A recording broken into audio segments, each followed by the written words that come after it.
it's hard when you like. I don't know if you just got a lot of sun, or is that just the screen? Yeah. Reading bird. Can you hear me? It was kayaking a whole bunch. So. Okay, guys. Can you hear me? Yeah. Okay, yeah, good. Okay. Hi, Pat. Hi. Good evening. And first things first, I want to thank Councillor Ken Grant for acting mayor in the last couple, 2.5, 3 months, and all of council supporting him, as well as myself for not being here. I've been away for a while. I would be remiss if I didn't make note of 3 people who I literally owe my life to, is Doctors Galloway, Bolden, and Bascom in the Comox Valley here. And our whole medical system in the valley is brilliant. It's very caring, and because of them, I'm here today. Good or bad, I'm here. So, so thank you to them. And so first thing, we'll call the meeting to order. Move. Second. And adoption of the agenda. Move. Second. Okay, thanks. So we have a full agenda tonight, so it's going to take a while. So we've got 4 delegations, and Haley Dewars from the Downtown Comox BIA is zooming in to speak to us. So Haley, you have 10 minutes, and I'm going to keep everybody to the 10-minute time just to keep moving things along. So welcome, and go ahead. We'll have questions at the end, possibly. Perfect. Thank you so much for having me and having me attend through Zoom. And for those who don't know me, I'm Haley Dewhurst, the director of the Comox Business in Action. To start off, I'd like to thank everyone on town staff and council for all of your support through this trying time for our businesses. We've every week we had a new idea, and sometimes we had to put them aside, which was sometimes hard, but the Pertlets have been an amazing addition to our restaurant, so thank you so much for supporting that. I'm currently working on with the food and beverage industry to see what solutions we can do for the upcoming winter season, so you'll definitely hear from me again. It's also great to see you, Mayor Arnault. I'm here today to start talking about closing Comox Avenue on Friday, September 4th and Saturday, September 5th. Our marketing committee would like to pursue this idea to create a physically distant shopping experience for our community. As you guys know, every year our businesses run a sidewalk sale, and we understand that this year we'll not be able to promote such an event. However, our businesses are in dire need to run an end of season sale. And to try and get ahead of the potentially high traffic volumes, we want to offer the best and safest solution for our community. Moving forward with planning this event, we will be following the up-to-date direction from health officials, as well as continue to communicate with other communities that are doing similar closures. I've been spending a bit of time in Victoria, and Government Street and Uptown shopping is great examples of safe and well-distanced shopping without creating an actual event. We'll also work closely with town staff and our businesses to ensure the safety of our community. The closure we're talking about is a little different from what we've done in the past in Comox. It's from Church Street to Stewart Street, leaving through traffic at Port Augusta.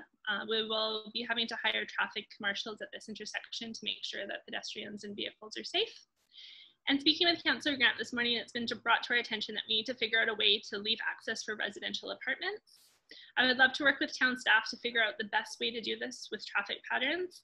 And the idea that we came up with is that we could potentially have a traffic marshal assisting with local traffic to make sure everyone's safe and they can get in and out and move barricades for those vehicles. I realize that the closures in the past have been from Port Augusta to Stewart Street, but with our flourishing businesses on and around Church Street, I really want to include them in this closure. We would also like to ask if there's a possibility to have physical support from Comox staff of delivering and providing barricades, and any flaggers or other support the BIA would obviously cover and arrange.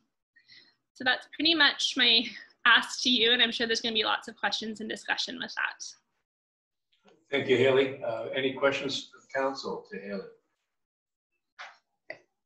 Councillor Bissinger? I guess, are we allowed to do this? Like, has the RCMP been consulted or anything of the sort? Like, is it in our jurisdiction to make that call?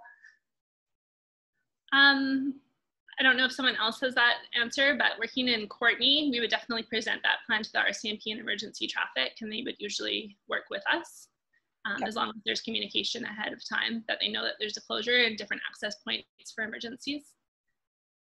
And then, of course, keeping Comox Avenue totally clear so that fire trucks could go down in an emergency.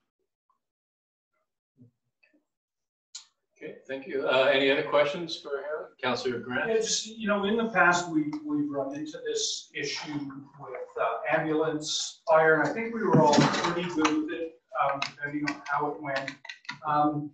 The residents in the apartment blocks, I think they need to be spoken to and gotten an opinion of. And I'm a little bit concerned because we don't have a lot of meetings left before September.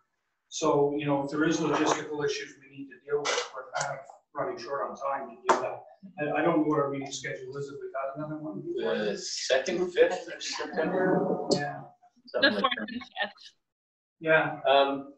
Okay, with that, to the CAO, we can defer this decision to you to make, so if we don't have any issues with it, then the BIA can work with you and staff logistically to see if this works out. Is that correct? Yeah. Okay, I mean, I'm good with the whole Yeah. concept. It's great. It's just no, I know. I've done this Perfect. before. I know what, Yeah. I know some of the shortfalls that you run into here. So Yeah. if you can work through you guys, that's fine. I'm good with that. Yeah. Any further questions? I'm just curious what the hours proposed would typically look like for that. I think it would be the regular business hours of 10 till 5. Okay. Councillor McGowan? Just wondering if you've spoken to the businesses and if there's a large interest in doing this project with them. Like, have they expressed, yeah, let's close the street, or? Sorry, I missed who the conversation. Have the downtown businesses expressed excitement about this idea? Yeah, so I would say a majority of our retailers are actually part of the marketing committee. So they are definitely interested. Professionals, of course, are the ones that we would have to work with, and they would have to be on board as well. But we wanted to come to you first to see if it's a possibility before really pushing forward, and we would have a decision by Monday. And we have a way of accessing through newsletters and surveys to make sure that they're on board. Okay, Councillor Swift and Grant? Okay, have you considered doing a Saturday and Sunday, and then the professionals wouldn't be so affected? We could consider that. Most of our retailers don't have the extended hours on Sunday, so that's why we went the Friday, Saturday. But if the professionals were against it, we would probably look at maybe just doing a one-day Saturday event.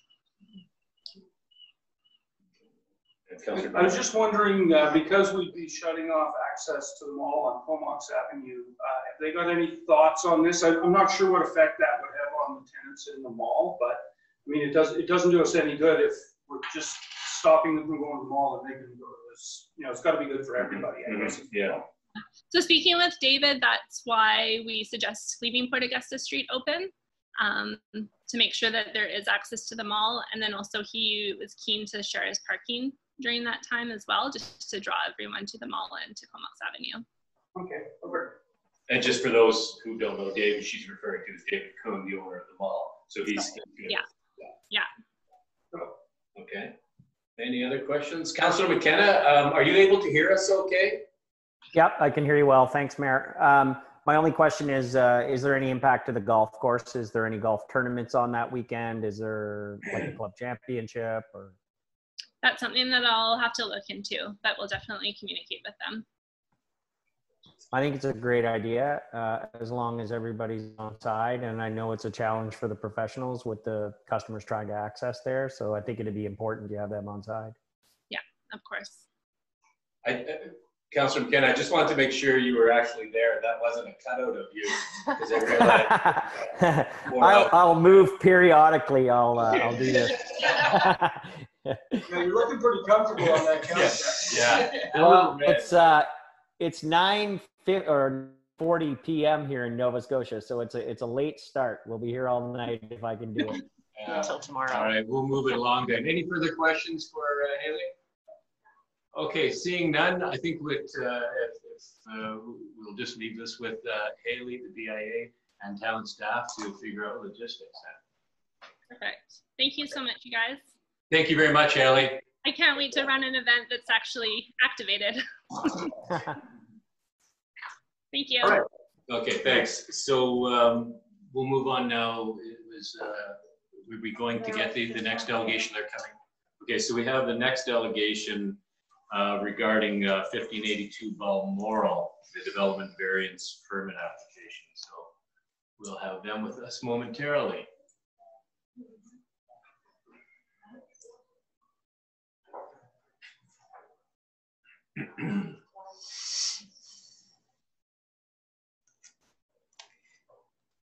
I think the black thing, she's just gotta go. Oh, here they go.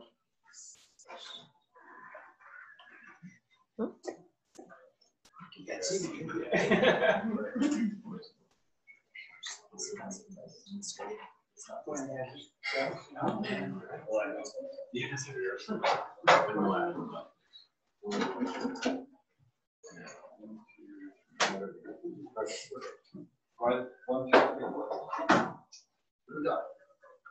Right, welcome. Yeah, welcome, folks. So whoever is going to be a speaker, just stand up to the podium. And Ron, how are you? Very good. Good to see you. You? Ron, we're going to give you 10 minutes. And, okay. And then there'll be some questions, I'm sure. So welcome. And, go ahead. Well, good evening, Mayor. Nice to see you back. Thank you. Members of Council, my name is Ron Weber, and I'm a board member here on behalf of the Comox Valley Affordable Housing Society. Here with me, we have Fred Tutt, who is our board president, Ann Jansen, our Comox Valley Association, Affordable Housing Association Chief Administrator, and Marty Haggerty, one of the architects on the project. You know, there is plenty on your agenda, so we will try to keep this as short and brief as possible. Let me start off by telling you why I personally am here to attend this meeting. I've been involved with the Comox Valley Affordable Housing Society, formerly Courtney Low Income Housing Society, since it was accepted in 1990.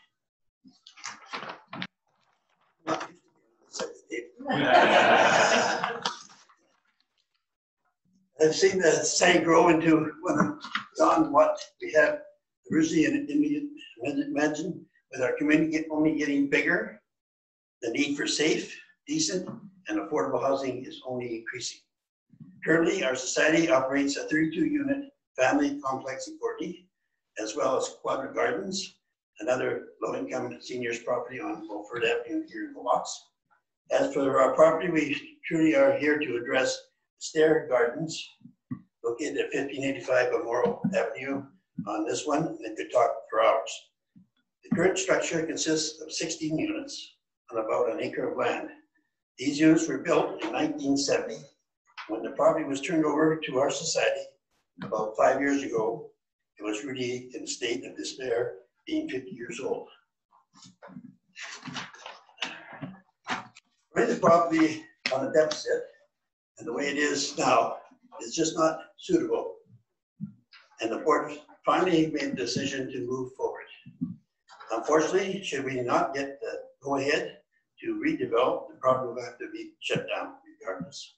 We have a full support of all the surrounding municipalities, as well as other agencies, including the Evergreen Seniors, which is over 2,500 members strong. As a director of this society as well, I know firsthand the need for affordable housing among seniors in the Comox Valley. I will now turn the floor over to Fred, who would like to bring you up to date as well. Thank you. I wish he told me that. Need a microphone. There's one in the ceiling. In the ceiling, so everyone can hear me. So the current units are unfortunately falling apart, which you're probably aware of. And we're having to hold everything together with tape and glue. And I checked with Slide Lumber, and they don't have enough duct tape to hold it together. So our society believes that affordable housing should not equate low quality or mismanaged housing. I think it's very important. Just to give you an idea of our Dingwall property, we just recently redid everything in there, all the siding, all the windows, everything. And we actually won an award, honorable mention award, from the Vancouver Island Real Estate Board. The real estate people were really impressed with what we did and how good the property looks. So we do like to have a really nice property that doesn't look like low income. I think it's really important that. Now, I've only been the president for a short time of this society, but what I've discovered is the overwhelming need for housing. The community needs it desperately.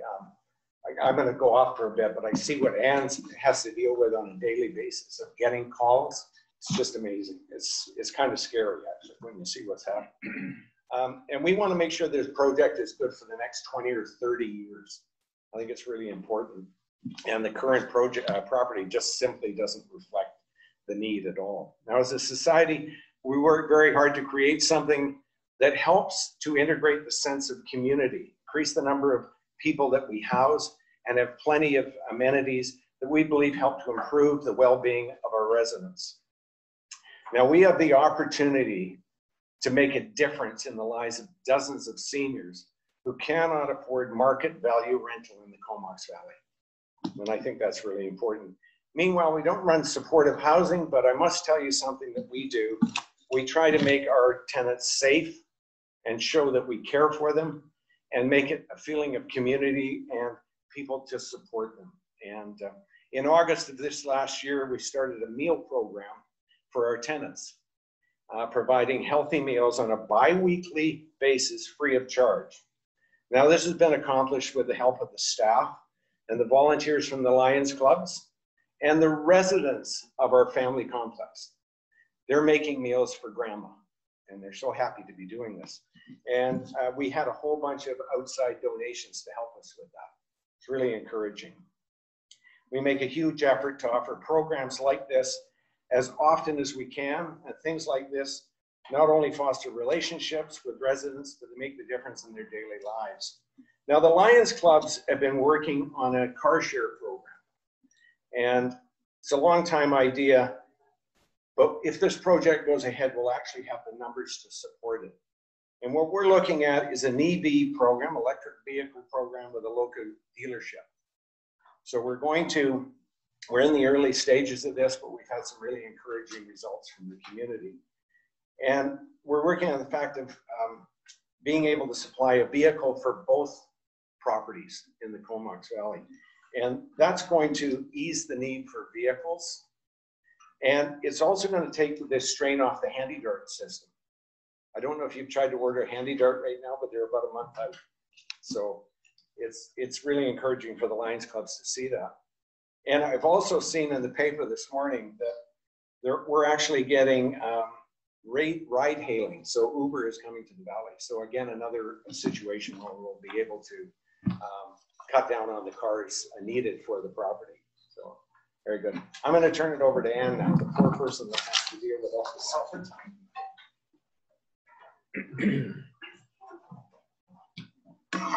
Thank you very much for having all of us this evening. Basically, I'm here to talk about the sheer need for this project. And the fact is that we sit with a wait list of over 100 applicants, and every single day we are receiving more calls from seniors and advocates from all over the valley giving us more applications. I will be on the phone speaking to somebody about how they can give us an application, and meanwhile the fax is coming with Vancouver Island Health sending us something from someone in the hospital who needs accommodations badly because they have no home to go to. Myself and my office assistant, we basically speak to people whose spouse has just passed away, and they don't realize that because they are no longer receiving that second income from CPP and OAS, that they will no longer be able to afford the home that they've lived in for 10 plus years. And not only have they just lost their spouse, they're looking at losing their home and not having anywhere to go. And there is nowhere in the valley for them to go. And the only thing I can tell them is, I can give you an application and put you on a waiting list. And as I hang up that phone, I'm thinking to myself that that person will probably not get housing before they pass away or have to go into extended care. That is what my day looks like on a regular basis. We rarely get vacancies in any of our 45 units. We have 29 units at Quadra. We have 16 units at D'Astaire. And the units at D'Astaire, if we do not build, will no longer exist because we cannot sustain the property. The only time we do get vacancies is if a tenant passes away or if they do move to extended care, at which point I can call one of those people on our enormous waiting list and tell them they have a home. And I listen to the person on the other end of that phone cry and tell me how grateful they are to get a home, a place that they can have to call their own. There's a huge need for housing. Even if I could have 200 more units, I still would not have enough. The Housing Needs Report Summary for the town of Comox alone, completed in May of 2020, estimates that currently 435 estimated people need one-bedroom housing, and in 5 years, it is anticipated that Comox will require 495 more. The proportion of seniors to total population continues to increase, reducing overall household sizes. Seniors consume more homes as they age in place, removing said homes from the market when no reasonable alternatives are available. Independent senior-specific housing is essential to reintegrate existing housing. To put things in perspective, since a small report was made in the Comox Valley Record e-paper last week, we have already received 7 calls asking to be put on the list for Cypress Gardens, knowing the project will not even be built for at least a year.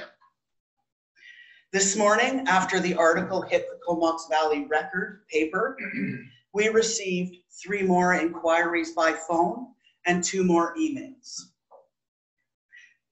This just shows the need for this project and the need to put as many units on this piece of property that we have as we possibly can. And that is why we are asking for a parking variance. We will be applying for funding with the assistance of the town of Comox for a shovel-ready project by the end, hopefully by the end of this year, simply because of the high demand. It is our plan to begin construction as soon as we can, if we can get funding, in order to be ready for occupancy in late 2021. Time is of the essence, and so many societies and nonprofits will be applying for the small amount of funding available. And this may be our only shot at getting this project built. With more and more being spent on COVID relief, the government budget for housing and housing projects will likely not be very high in the coming years. We have one shot, and we need to build as many units as we can fit on this property. Comox is unique in that it is fairly centralized. We are lucky to have property within a short walking distance to all of the amenities within Comox, as well as our property being along the main bus route is of great benefit to the residents. As well, ride-hailing, Uber, will be coming to the valley, and we have planned several scooter parking spaces in which seniors seem to be using scooters more and more often. And I'm just gonna Yes. ask you just if you could start wrapping it up here. Sure. Yeah. So basically, on that note, I'm going to pass it on to Martin, who's going to talk about the project itself. Okay. Well, I think we've used our 10 minutes, so I'm here ready to answer questions about the variance. Great, thank you. Yeah, it's just because we have a long agenda. Yeah. And thank you very much. And very, very good. So, Councillor Grant, question. Yeah, and you there's funding available, and my understanding is the funding becomes available periodically, but just in talking with Ron earlier today, or Fred, sorry, he mentioned that you guys are quite along in the process, and you think this gives you a really good opportunity to get funding at this time? Yes. And maybe not so much. Could you just tell us a little more about how that all works? I'm not really clear on that. So basically, we have gotten a large grant to do the preliminary start of development or getting it started, sort of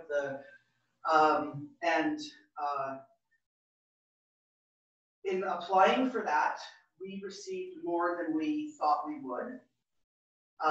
And both CMHC and BC Housing are very behind this project.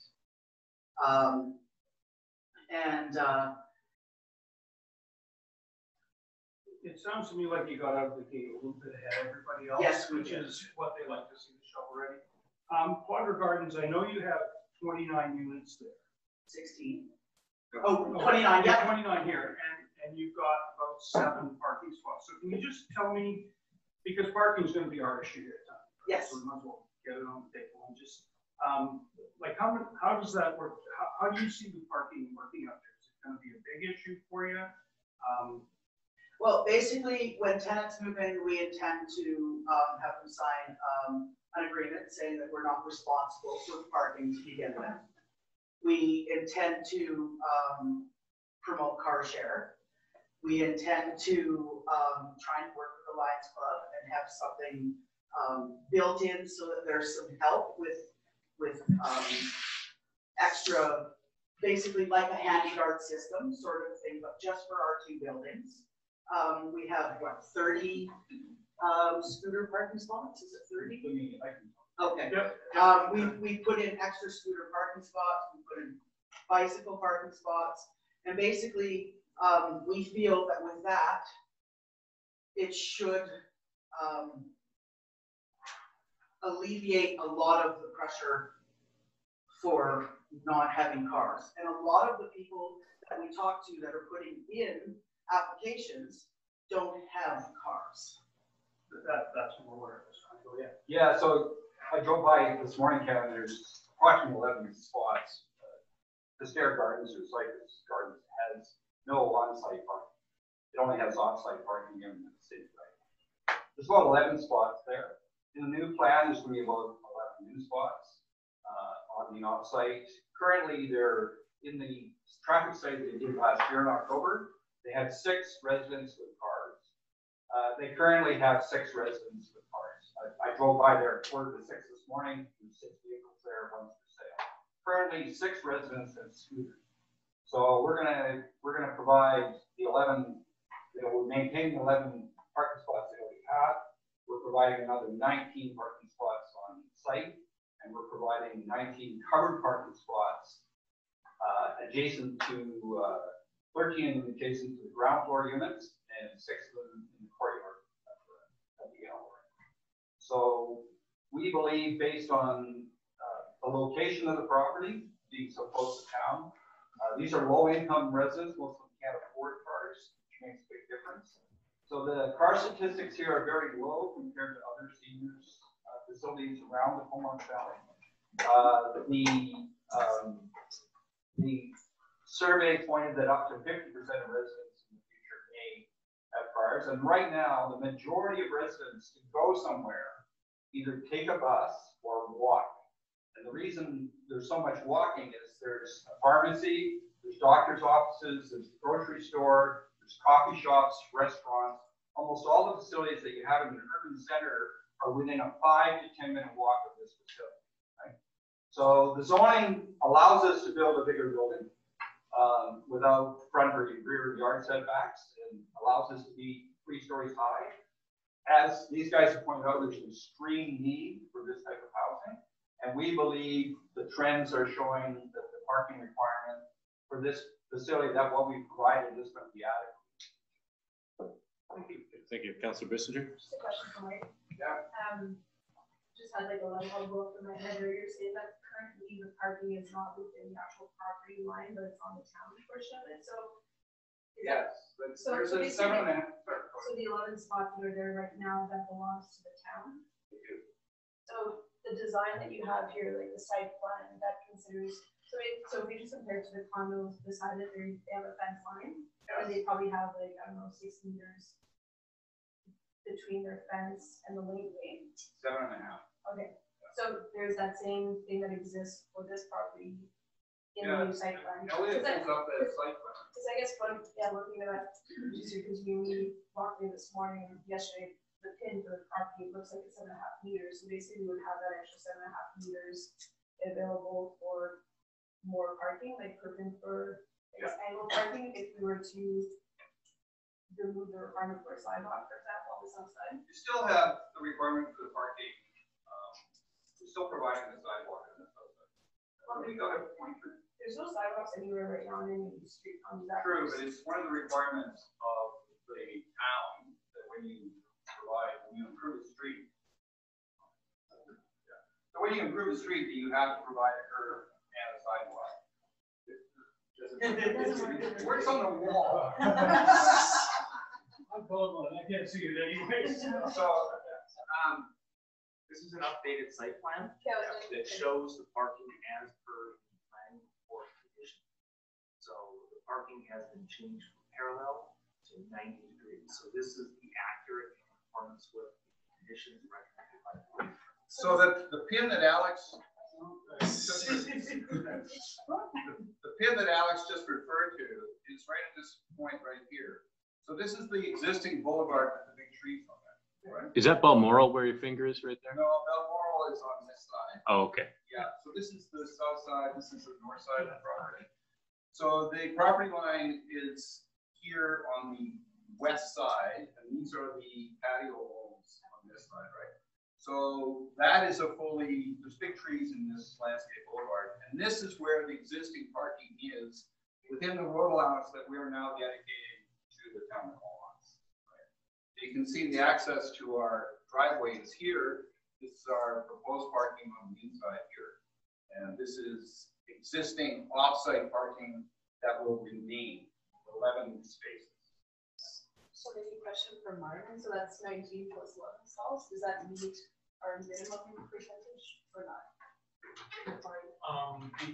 If it's a straight apartment, it's a 1.25 per unit. Now, things like Warwick have a reduced parking requirement. There's comment here for standard apartment parking. And again, that's taking into account a lot of those. We average 2-bedroom units on mortgage apartments at a very different income group in terms of cost. Councillor McGowan, and then Councillor Means.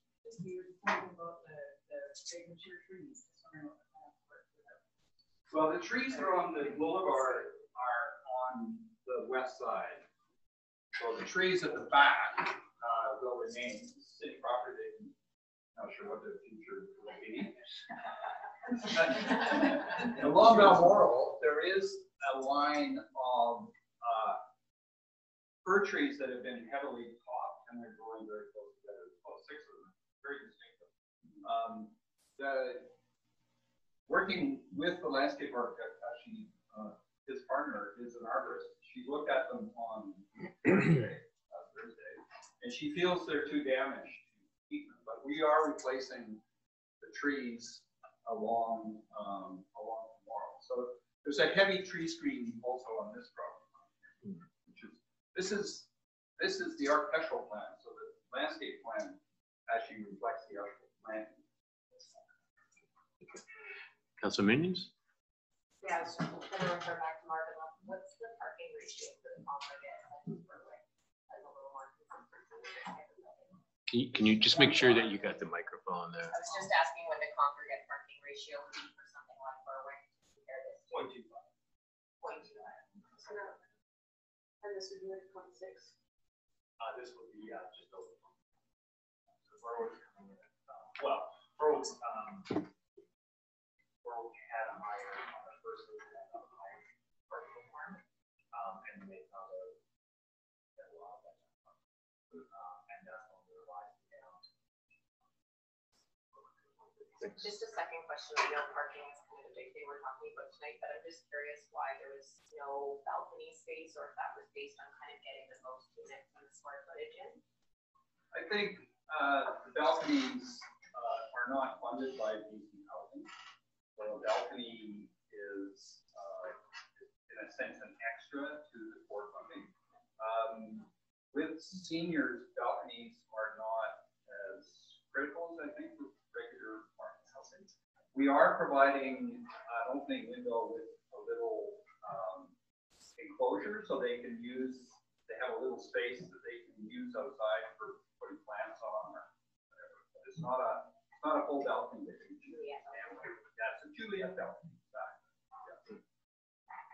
Yeah. There is a lot, if we go back to the site plan, you can see the Kelly just grabs you see there's quite a large resident courtyard, and we are providing, definitely providing patios for each one of the main 4 units, and we also provide common space within the building itself.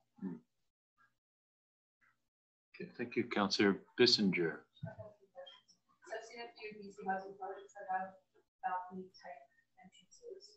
Right. So I'm not sure how far we are in the design, but we realized somehow to add, I think it's important for students to have a balcony space. I did go tour the units yesterday, and we have a lot of people like that outdoor space, especially with these times of pandemic. It seems like those balconies are the only thing that have, kept people sane, being able to communicate with the outside world or whatever it may be, right? Yeah. And I'm glad to clarify that whole parking situation. I think we have a lot more parking allocated than the original plan, so that's good. Councillor Bissinger, sorry to interrupt. I just want to remind council that our discussion is the variance of the parking. The form and character is not really something that we are going to be dealing with tonight. So I know it's a question that many are asking, why not the balconies? But that's the decision that this group has made, not to do the balconies. We're here to talk about the parking variance.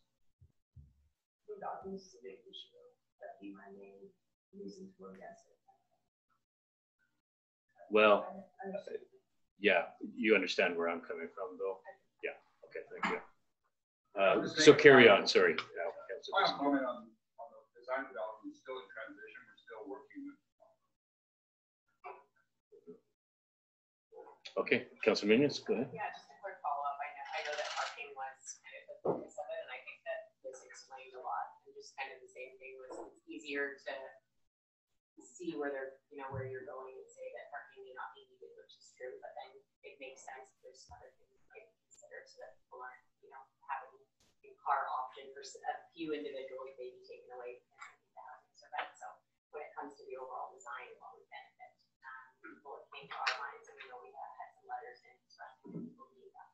So understood that it's not part of the discussion, but it helps say that, okay, we can get the parking conception and maybe our points. Yeah. Just the overall package. And just as a reminder, when later on, our decision should be based on the parking variance. Councilor Grant, did you have your hand up? Never miss an opportunity. Oh, I'm sorry. Is there a way that we can enlarge Councilor McKenna? Because that's okay. Can you hear me, Mayor? Yeah, it's just that you're really... I think, you can't see me because of the thing, but that's okay. I do have a couple of questions if I could. Okay, and then we'll go to Councilor Grant. Okay, go ahead. Okay, so I have a lot of applause for this because, the tenant relocation plan, the increase in the housing supply, the passion of the board who's supporting it, and, the financial payout packages. So there's a lot of great things in this, but I do feel like it's being rushed through. And in reading the public's concern around this, I feel like this is a bit rushed. I know the parking, I'm not in favor of 19 spaces. I'll be just upfront on that. I think it's going to be too few. And it's going to produce a lot of congestion in the neighborhood. But thank you for your presentation because I know we need this housing in Comox. I have a couple of questions, maybe more to the planner. When we talk about the sidewalk, is a sidewalk even necessary on Cypress? That would be my question there. And I know maybe we're not even debating this tonight, but a sidewalk would produce extra cash flow for the organization to help offset maybe some of the balconies. but I know we're not talking about balconies as well. And I just think that public consultation needs to be a little more robust before we can approve this development proposal for me. Okay, thank you, Councillor McKenna. Martin? Yeah, sidewalks in this case would serve twofold purposes. One is you do have a block of parking, so you do have an area where people can, especially if they're also seniors, they have ready access to a level grade. So in terms of getting into the unit, so from the parking spaces on the street, on Cypress into the unit. Cypress has got very narrow pavement, so you're looking at 6 meters in pavement, sort of at its widest point. There are no plans to go beyond the 6 meters. The neighborhood to the north does have infill potential, so we're going to anticipate increased density there.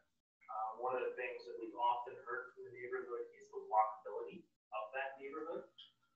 So if we're projecting into the future and saying we're going to have densification in terms of more lots being subdivided in half and double the number of single-family units. You have a high car ownership, we're going to get more parking on the street, and you're going to have more parking, more pedestrians, not necessarily from this side, but the 2 blocks to the north. You're going to have increased conflict. So typically what we do see in those situations, especially anywhere around downtown, where we're getting more amenities to walk to, we're having to retrofit those neighborhoods with parking, with sidewalks. And once the development goes, after that, there is no way to go back to those developers and get funding for those sidewalks. So right now, our general plan is to require sidewalks on both sides of these streets. And even where we're going into older areas, if they're going to be redeveloping, get sidewalks at least on one side of the street. Thank you. Councillor McKenna, are you fine with that? Was there something else? Yeah, and I just had one question for the team. I just want to make a comment. Mayor, yours is the only clear, audible microphone.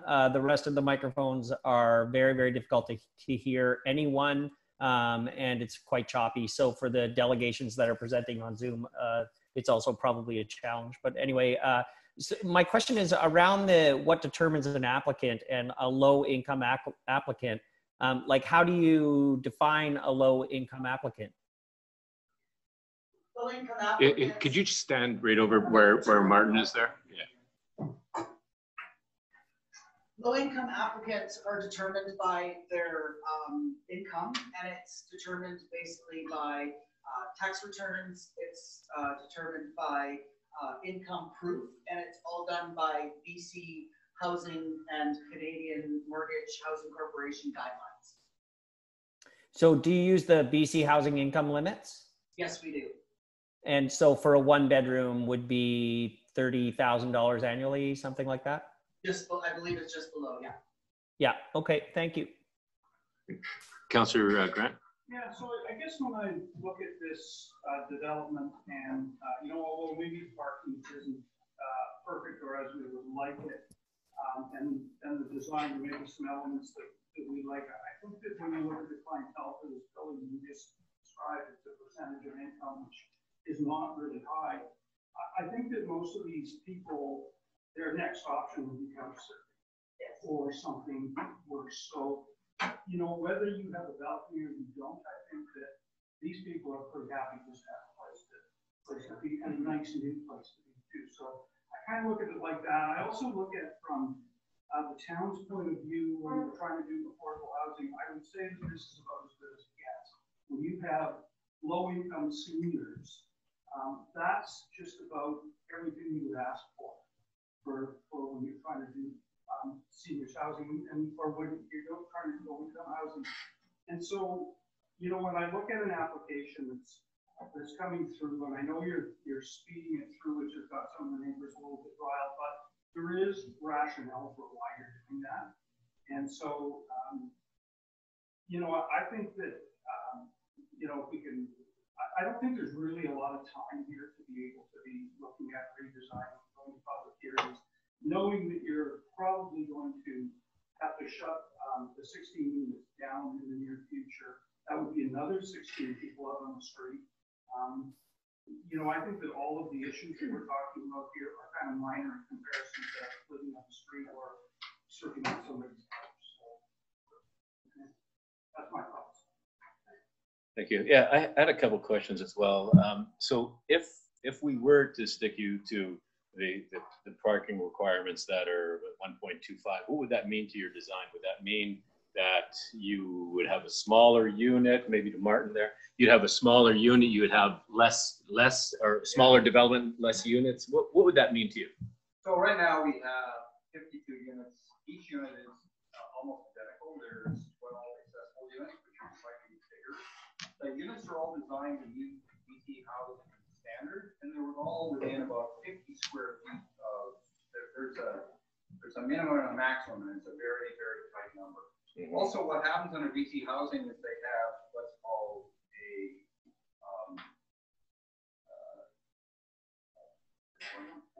it's efficiency limit.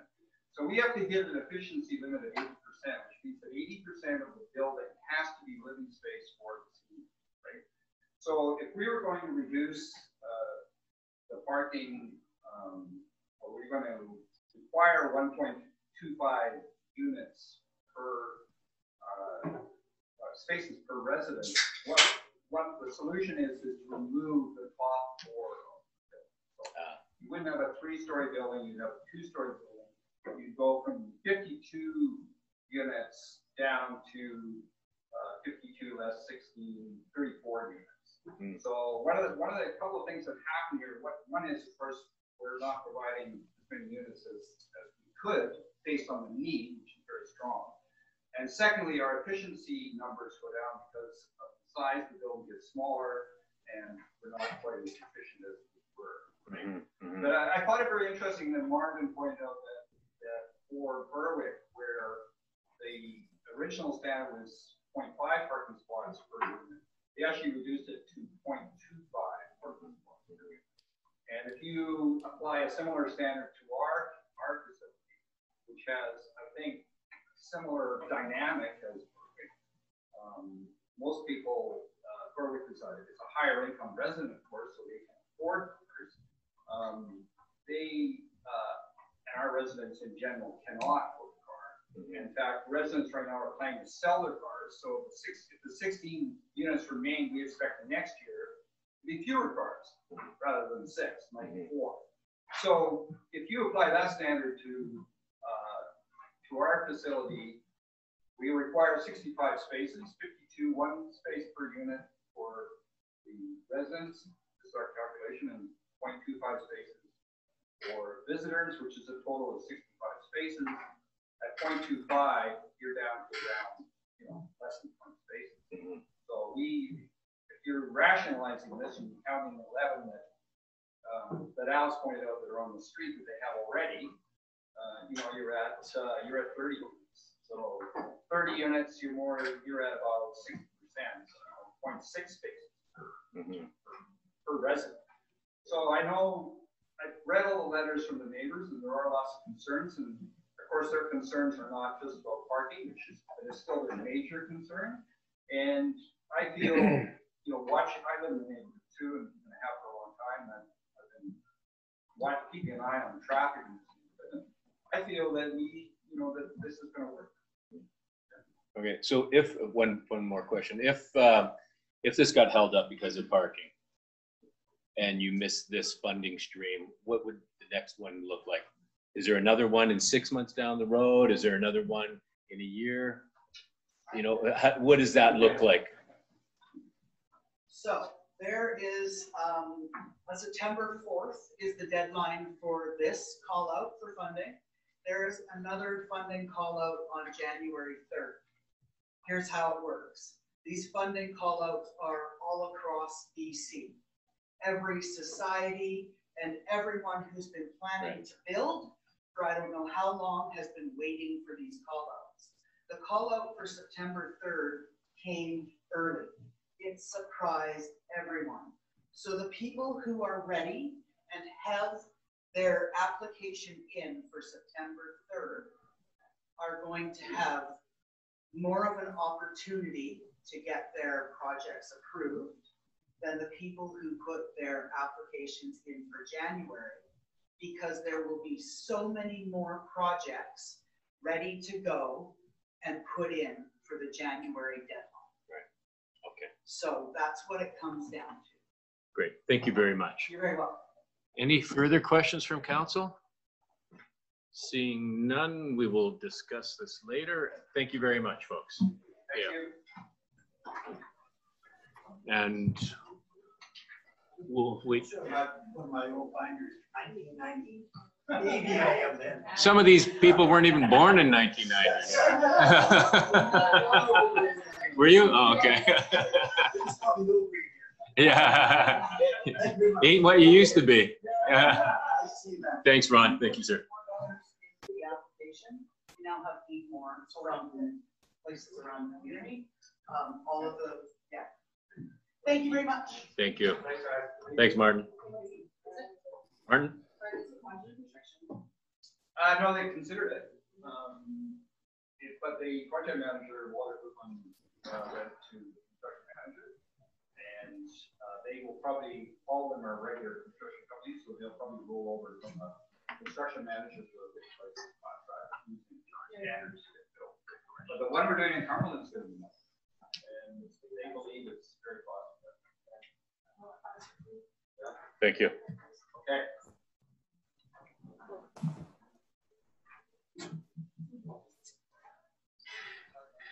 All right, we're just waiting on David Willis to discuss the development variance permit application. David, welcome. Good evening. Good evening. You have 10 minutes and there'll be some questions after that. So you have the floor. No problem. Okay. Good evening, Mayor and Council. My name is David Willis. I'm a local resident, and I'm here just speaking on behalf of myself as well as my wife. So I'd like to thank you for the opportunity to come this evening and provide input on the proposed development variances that have been submitted in regards to the redevelopment of the Stair Gardens property. My wife Vicki and I live there with our 11-month-old daughter in the house on the corner of Pritchard and Cypress. So we, while our address is Pritchard, our driveway and entrances are on the Cypress side, and we're directly next door to the Stair Gardens, one of 3 houses on that side. And my phone's right there. I just answered. Yeah, so we're right next to the Stair Gardens. We enjoy talking to many people who walk in that stretch. It's a nice quiet laneway there. And we're well aware of and very supportive of the need to redevelop that site and to increase the amount of affordable housing in the Comox Valley. So we're totally supportive of that site. And there's room to put more units on. So I want to be clear that we don't have a problem with the current or proposed use of the site for affordable seniors. It's important for the community to find thoughtful ways to meet and to add to the supply to address the overwhelming demand. However, while I do support the use of this property to increase the supply of affordable housing in our community, I do have concerns with several aspects of how this proposal intends to achieve. So the speed with which this is being put through seems to be resulting, in my view, in a lack of alternative options being considered for some problematic aspects. Specifically, I'm concerned about the proposed variance for the reduced parking requirement,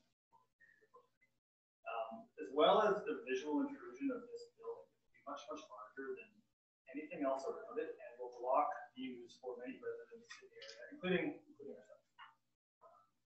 For the interests of the current and future residents of the Stair Gardens are very important, but I think that the interests of the rest of the neighborhood are also very important as well and shouldn't be ignored. So based on the issues I see with the variance applications, it does appear to me that what I feel are reasonable concerns of the neighbors in the area are being somewhat ignored. So the variance application seeking reduction in minimum parking spaces. That's my main concern. As it's looking to only increase parking by 46%, even though the capacity of the building is going to increase by 325%. So this is a huge problem for us on Cypress, as I feel the inevitable overflow parking is going to spill out onto Cypress, which is already a very narrow lane. At our house, it's 60 feet, so it's quite narrow. The relevant sections of bylaw 1850 that require the 65 parking spaces for the building. There's only 19 proposed for this, which is only 6 more than currently exist. In my opinion, there's no way it is. And even based on the Comox Valley Affordable Housing Society's own estimates, 38% of the residents have vehicles now. So just expanding that to new residents, assume that is correct. Already, there's more residents that need parking than delivery parking spots. Once you look at visitors, for 52 residents, I would expect a lot more visitors than they have now. So I'm just seeing an overwhelming demand for parking, and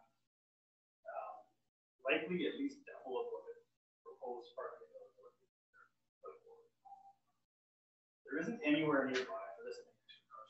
Cypress is not set up for it. So I expect we'll see ad hoc parking all over the neighborhood, potentially on Cypress, potentially in a laneway, creating problems for walkers, drivers, the future district residents, and the neighborhood. So reading through the rationale and attachment 2 for the why 65 parking spaces was required, I found that lacking quite a bit of substance. The mitigation plan seemed to be essentially paraphrasing my own words, just to hope that the new building, there aren't a lot of visitors that come, and that almost none of the new 36 residents have their own cars, and if they do, they'll let them know ahead of time they're on their own private parking. So for me, that isn't good enough for us. We need to know that we're not going to have cars parked all over the place. The relevant sections of bylaw 1850 regarding minimum parking space requirements are there for good reasons to prevent situations like this from happening. All we're asking for is that adequate time be taken for an inclusive review that includes local users to ensure that the parking and traffic issues are not created by the design of this project. If you haven't already, take a walk down the first time. It's a very narrow road, and if there's an extra 10 to 20 vehicles that need to find a place to park, it's going to be problematic. It's not a road that I want my daughter using to get to and from the local park or something. My other main concern that I'll talk about here is about the overall size of the proposed 3-story flat roof building and its lack of fit with the existing. So I know the parking is the issue you're dealing with tonight. To me, this is relevant because it's about the number of residents that are being close to the site, which contributes to the parking. So one of our favorite things about our house and our property where we live in Comox is our beautiful view from our second floor area. We look out over Comox Glacier, the mountains, over top of the State Gardens. With this current proposal, instead of looking at the mountains and the glacier, we're going to be staring straight at an unbroken 3-story block slate. The surrounding neighborhood is exclusively ground-oriented housing, patio homes. This proposed 3rd story is to be quite intrusive for ourselves and some of the others that we're still.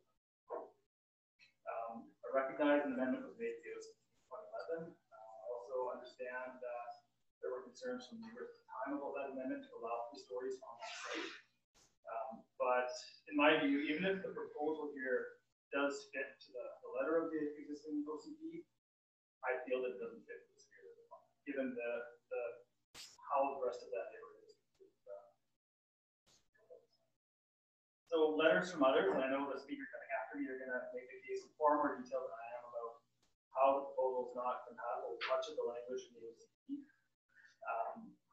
But my last thought on that is just an imposing 3-story box-shaped building amongst patio homes and single-family homes and cars. We're going to find that quite intrusive.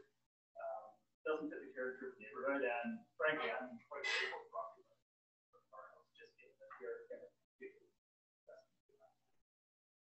So I'm asking council to table CDP application 20-6 just to allow more time for an inclusive planning process, but consider some alternative options to be developed that can address some of the concerns that I'm raising and that others have raised. So once again, I fully support more affordable housing in our community. As we heard in the last talk, there's an overwhelming demand. Unfortunately, this project, no matter what, so I think that putting some thought into how this project can better meet the broader set of interests. Yeah, no question that it's needed, but the current plan just feels very rushed. They'll consider, to me, adequately consider alternatives just to address some of those concerns for families. I do think there's a win-win scenario that's possible here. But just given the speed this is going through, it doesn't seem to be like the priority is being placed on one. And in fact, what I think I heard in the last talk from Anne was that the priority is being put on squeezing as many residents as possible into that project, which will come at the expense of future residents there as well as residents. So this current building, it was built 50 years ago in 1970. I assume this new building will be part of the neighborhood for hopefully a long time, up to 50 years. And I think that taking a little bit more time to get this right and avoid a problem that could potentially persist for decades in the community, not an unreasonable request. And based on the overwhelming one-sided feedback that we received in the letters that I read, it looks to me that pretty clear that the current plan has flaws. So please take the time to get the plan right. That's what we're looking for. Get it right for all of the families and residents of that area. Not approve the DPP today, and allow the opportunity for other ideas to be brought to the table. There's a lot of other ideas about solutions to increase the number of units in that complex, make it better for the residents that are there now and future residents as well, and listen to the entire community as well. Thank you very much for your time. Thank you, David. Questions for Mr. Willis? Seeing none, thank you very much, sir, and all your points will be taken into consideration.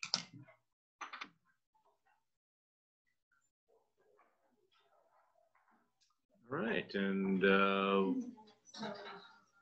on Zoom, okay, so do we have Graham Argyle on Zoom? And Councillor McKenna, you're still hearing things okay? We're not hearing you. Yeah, sorry, I was on mute. I'm trying to mute myself while presentations are on. I can hear you only. I cannot hear the presenters. I cannot hear the counselors. I can hear second. That's what I hear. Oh, okay. All right. Well, a little bit frustrating, but I'll stick with we'll pass my mic around. We'll see. The Zoom one should be better for you. Last time I was in Nova Scotia, everybody sounded They didn't have the microphone turned on. Well, don't they have the microphone up above? That? Yeah, we did. No, I thought we put a microphone there. It's turned off. So you go to folks. All right. Oh. Hello, are you Graham? I am indeed. Graham, just in time. Thank you. Please take the podium, sir. Thank We you. weren't sure if you were zooming in or you're. I indeed zoomed in. So. You're zoom.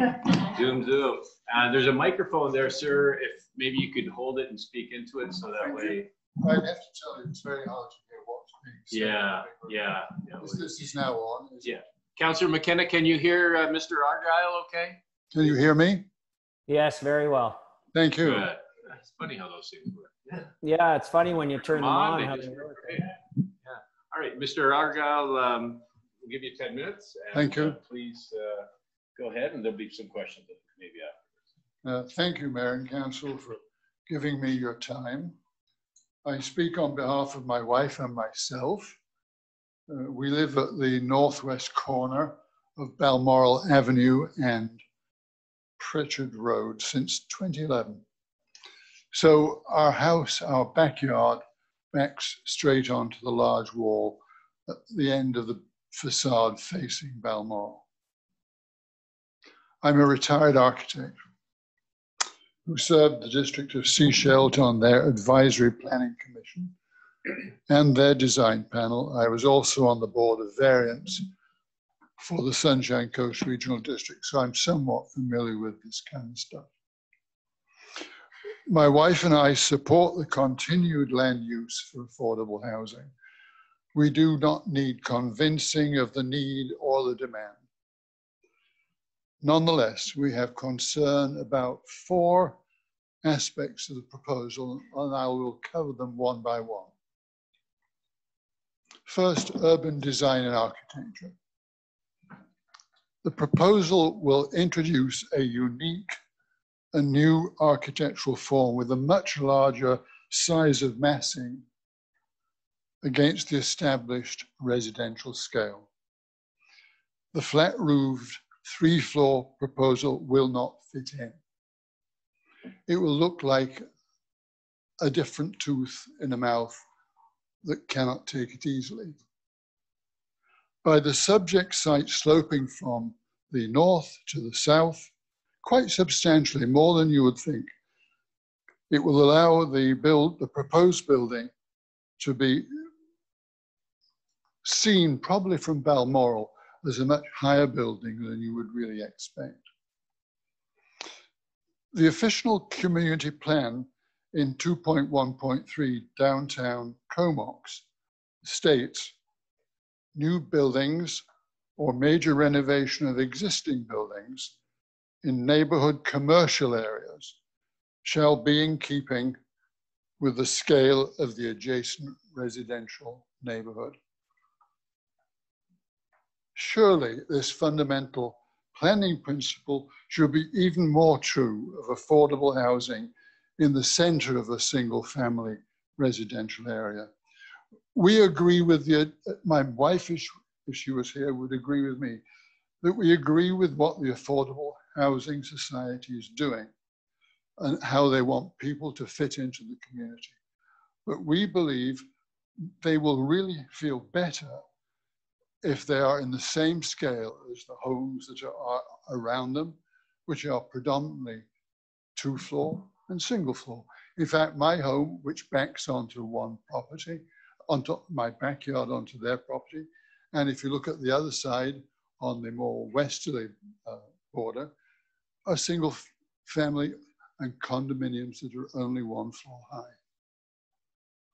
We would support a height restriction of 2 floors on this site of 3/4 of an acre with a maximum height of 8 meters, including a pitch roof. This meets the spirit of the official community plan.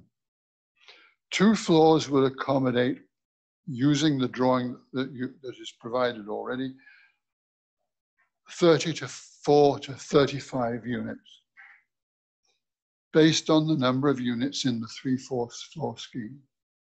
A 2-floor development, based on the existing Disare housing, would give you 32 units. This is my second comment. Parking and access. We favor the choice of Cypress Avenue for vehicular access without question. It's on the higher side of the site, thereby allowing for easy access of all kinds, especially handicapped access. However, we believe the proposed additional units will bring a much greater demand for what I would call pick-up and drop-off parking. We also believe there will still be a significant demand for on-street visitor parking on Balmoral Avenue. This could be a critical issue, which from our experience over the 9 years we have lived there, it has given us a challenge from a public safety point of view. It has been difficult trying to cope with people parking in our driveway and in front of our driveway, and we trying to get out or turn left into our driveway from Balmoral. Very dangerous, very frightening. You need patience. A lower density of the units would probably reduce this critical condition. It's a difficult site because we're at the corner of Pritchard and Balmoral. Vehicles come whipping around the corner from Pritchard onto Balmoral. If there's a bus blocking us getting into our driveway, as they have done, then there is a very dangerous situation because of the narrowness between my parked vehicle and the bus. Item 3. The proposal raises pertinent and timely planning and design questions. 1, is it appropriate to develop housing for a vulnerable population with a cellular series of units and internal corridors and no outside access to each unit in a high density facility. How can residents be isolated in the proposed development? I've built an old people's home. I never had to contend with this as a question. It's a difficult one. What is the bubble? What would Dr. Bonney say about the bubble? This last week, White House coronavirus advisor, Dr. Anthony Fauci said, the coronavirus is so contagious, it won't likely ever completely go away. Yesterday, Dr. Theresa Tam, Canada's Chief Public Health Officer, said physical distancing, mask wearing could be in place for the next 2 to 3 years, even with a vaccine.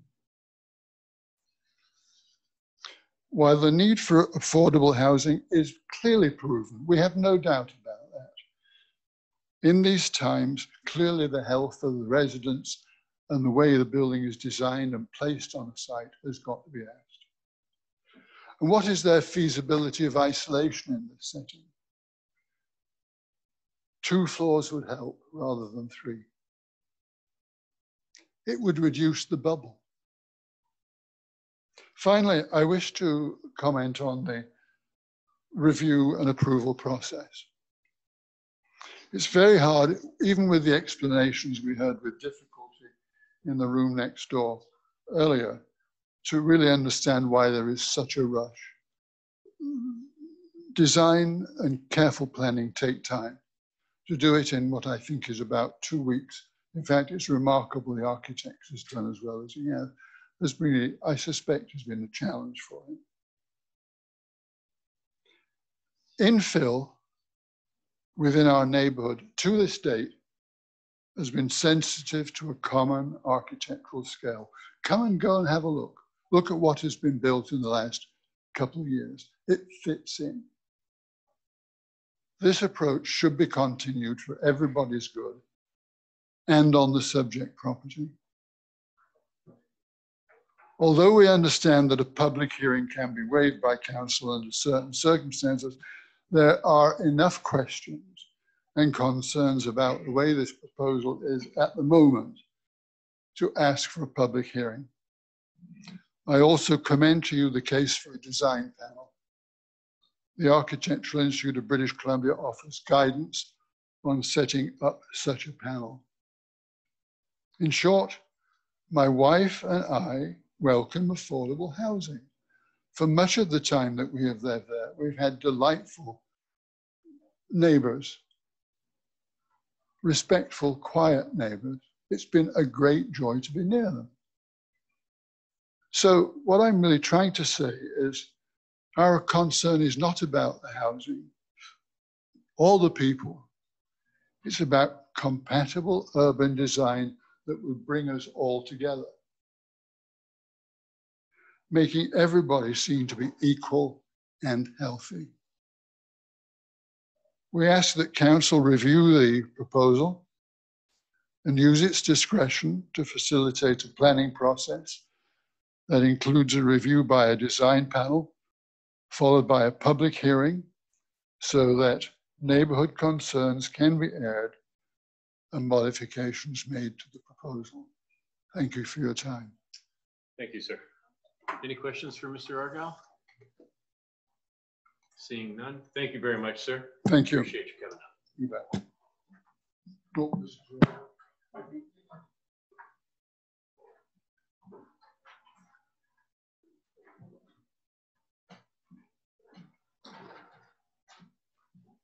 It will just be one moment, Councillor McGinnis.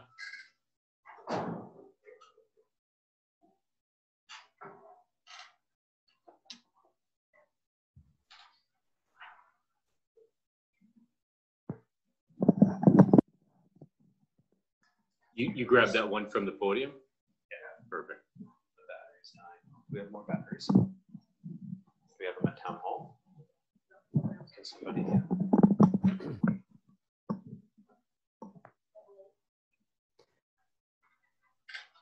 Maybe I should bring my microphones from home next time and. Hey, I've been gone for about 2.5 months. I thought you guys would have had this figured out by now. So yeah. We have contracted with somebody to come in and provide a permanent solution. I don't know the timeline on it yet, but I don't think it's too far away. I would expect it'll be completed prior to the September 2nd meeting. But I'll confirm that and get back to council. Can you hear me okay when I speak this loud, Councilor McKenna? Yeah, I can. I bet you if you drop the mayor's mic in the middle of the room above that table, I bet you everybody would hear everybody pretty well. But not doing it now, obviously. But yeah, a drop mic would be probably the best.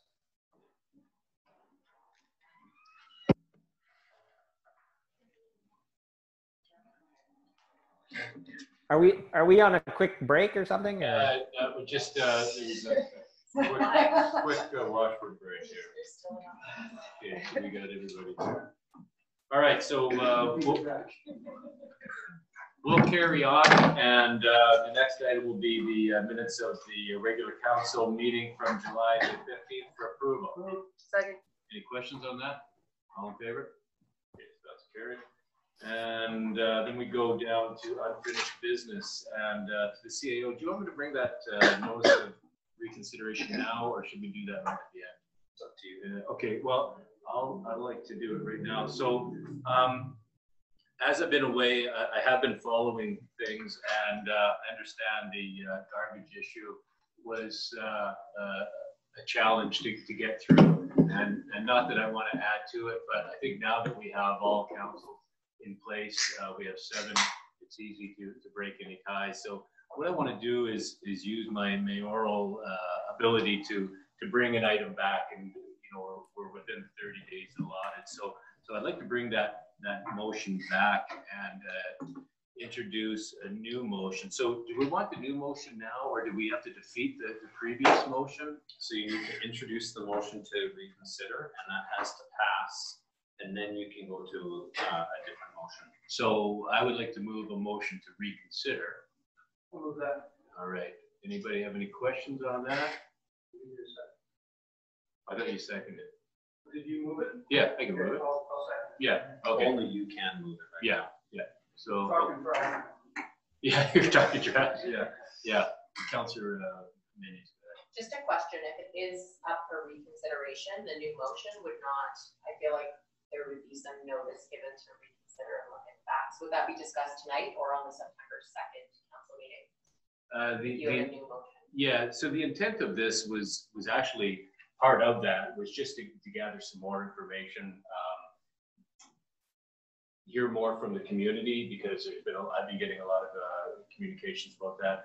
And now that we have Lara, who is our communications person, we can utilize that to get the message out to the public. I'm not saying it was right or wrong, the decision that we had before. I'm just feeling that there needs to be more discussion amongst ourselves, maybe in the community, and then revisit. CAO, go ahead. Yeah. So I think there's 2 different conversations. Yeah. What Councillor Minions is asking is the motion of reconsideration is up, but normally you have kind of a heads up on when these motions are coming so you can prepare. Is that what you're saying? No, if it's just a motion to reconsider tonight, that's okay, but I confirm there's a new motion, and I was wondering how to spend that motion. Yeah, so that helps to make a decision on reconsideration, is if I think we're making immediate decisions tonight, or. So the motion to reconsider would bring up the ability for the original motion to be amended or other motions to be introduced. So it is possible that could happen, but council could at that point ask for that motion to be tabled. So the restrictions that the mayor has under the community charter, as well as our procedure bylaw, is the mayor has until the next meeting or 30 days to bring the motion for reconsideration, which has now been done. Right. If that does pass, council may take up the issue right away, or you may introduce a motion and then table it for a future meeting. So it could go either direction. But once you open the door, you'd be at the whim of council. It's almost like opening Pandora's box, but I'm willing to do that. Councilor. Yeah, so just over the last couple of weeks, I've had a lot of discussion over this was, it seems to be one of these things that people just really aren't understanding. And I think there's a real bit of education maybe we could do, because this is really about our land, diverting things away from our landfill. And it kind of got turned into, well, it's $23 a year, who cares? And so my take on this is that perhaps tabling it till a future meeting and then getting an education piece going so people have a really better understanding of why this is going. I did a little talk to our Rotary Club yesterday. This, of course, was a hot topic. And, you know, when I kind of mentioned that it was about diverting things from the landfill and that the rest of the valley, Cumberland's already on it, and that those others would likely be following, although maybe not the way we did it, but they will be just because we've got a greater issue out there. There seemed to be a lot better understanding. And now that we have our communications person here, I think that we maybe jumped it down a bit on this. And perhaps there's a better way to go about this than what we did. So I would be open to a motion to table this for a future meeting. That would give everybody the opportunity to consider the issue and see what they think and maybe get some education out there and more promotion on it. Okay. Alex, just one sec. So just to refresh the motion that was discussed the last time was that upon a thorough communication plan and notification to the public, the town of Comox moves to a garbage collection system of bi-weekly garbage, bi-weekly recycling, weekly yard waste, and organic collection. So that's the one that we want, that I would like us to consider. Councilor Bisson. I guess I'm just having a hard time understanding. Can you hear me, Pat? Yeah. Okay. Maybe just understanding what exactly we're reconsidering. Are we reconsidering? Because I know the hot topic was whether or not we're doing recycling pickup every week or every 2 weeks. But on the social media, it seems like we're getting a lot of slack about the garbage pickup going to every 2 weeks. So I think the whole recycling thing as like a separate issue that's been addressed in my mind. So are we just delaying this, or are we just kind of like putting a delay on the whole bi-weekly garbage pickup? Because last agenda, it was either option was garbage pickup every 2 weeks, and then it was just the recycling and like that we're trying to figure out. So I'm just trying to wrap my head around what are we just delaying? Well, I have the new motion, but to discuss the new motion, we need to defeat the current motion that's out.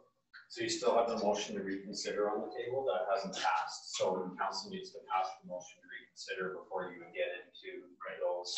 So the decision at the last council meeting was, I think the whole schedule was up for debate on what council wanted to do, and council made the choice to go to bi-weekly garbage, bi-weekly recycling, and weekly organics, which is, I think, is what matches Cumberland's schedule. Council could have at that meeting gone with weekly recycling and bi-weekly garbage or any of those combinations, but the decision was bi-weekly garbage, bi-weekly recycling, and weekly organics. Now, just to throw more delay into this, the council's aware that the regional organics facility is now delayed. What that's going to mean for us, we don't know yet. The discussions are started. What's that going to mean for the pilot project? We do believe the pilot project will continue, so we can continue on with what we're planning, but with the increase in potential costs, what's the future of organics collection in the region? We are not 100% sure. Okay. Is there a way that you can tell us what you're? Well, you know, and this wasn't meant to be sprung on anybody as a surprise, because it was only today that I sat down with the CAO and getting up to speed with things. And I've been getting a lot of feedback from the community. Myself, my wife and I, we use one little bag every 2 weeks, but that's me. I know there's a lot of people out there that use more garbage. And so it was with that I thought it'd be better that we were in line with what the other areas are going to do, Courtenay and Cumberland. It would bring us in line with them. We would be able to coordinate the message better through our newly appointed communications person. You can help with the motion. Yeah, can you? Yeah. Okay. That would really help. Okay, so there's a motion button. Yeah. So my motion would be that due to potential delays to the construction of an organics processing facility and to ensure coordination with other regional communities, that upon a thorough communications plan and consultation with the public, the town of Comox considers options for garbage, organics, and recycling collection. So I'd like to hear more from the community. I'm hearing a lot, and that was the end of this. I'll bring this back. So, Councillor Grant and Councillor Swift. So what I'm hearing out there a lot is, well, 2 weeks, garbage stinks, blah, blah, blah, blah, blah. What I don't know the number is how many people are using our kitchen waste program currently? Because when we start getting into, this is all part of the education program. You know, when you start talking, you say, well, it's supposed to go in your kitchen waste, and they go, oh, right? Like, I don't think a lot of people are actually using that. And I think that's where a bit of a delay and some education as to how this works and why we're doing it. And the cost at the end of the day for the landfill would probably make a big difference in how this works. So I don't know the diversion number or how many people are actually using our kitchen waste program, but I don't think it's very high. No. Perhaps Councillor McGowan could hand Councillor Grant the microphone, since he'll probably speak a lot. I was just asking about. You could probably turn it on too. Oh, it's out of battery. Okay. Yeah. Maybe just speak up then, Councillor Grant, if you could just speak up a little louder. We're using our kitchen waste program because that seems to be one of the contentious points, is your garbage sitting out there smelling. And I think we have about, I think we said what, 7 to 8% of the people. So that's why I think an education program and why it's important and how we can divert things from the landfill and why kitchen waste is an important piece of that. That's all been missed, I think, and people are just talking about $23 a year. So that's why I think we should, that's why I said maybe put this off and get a communications plan that's a little better. Yeah. Councillor Swift. I think the only missing piece is the education. We didn't do a good job of informing the public. We all seem to know where we're headed and why we're headed there, but they haven't been well informed on that. And now that we have a communications person here, this is a really good opportunity to roll out a program that we theoretically could have been doing since 2014. So I really think I would hate to see it delayed, but I don't know why we're talking about delaying. We haven't actually set a date for it to start. So I don't mind what the schedule is, but I would really like the education piece to be out there well in advance of when we actually pull the trigger and change the schedule. Okay. Councillor.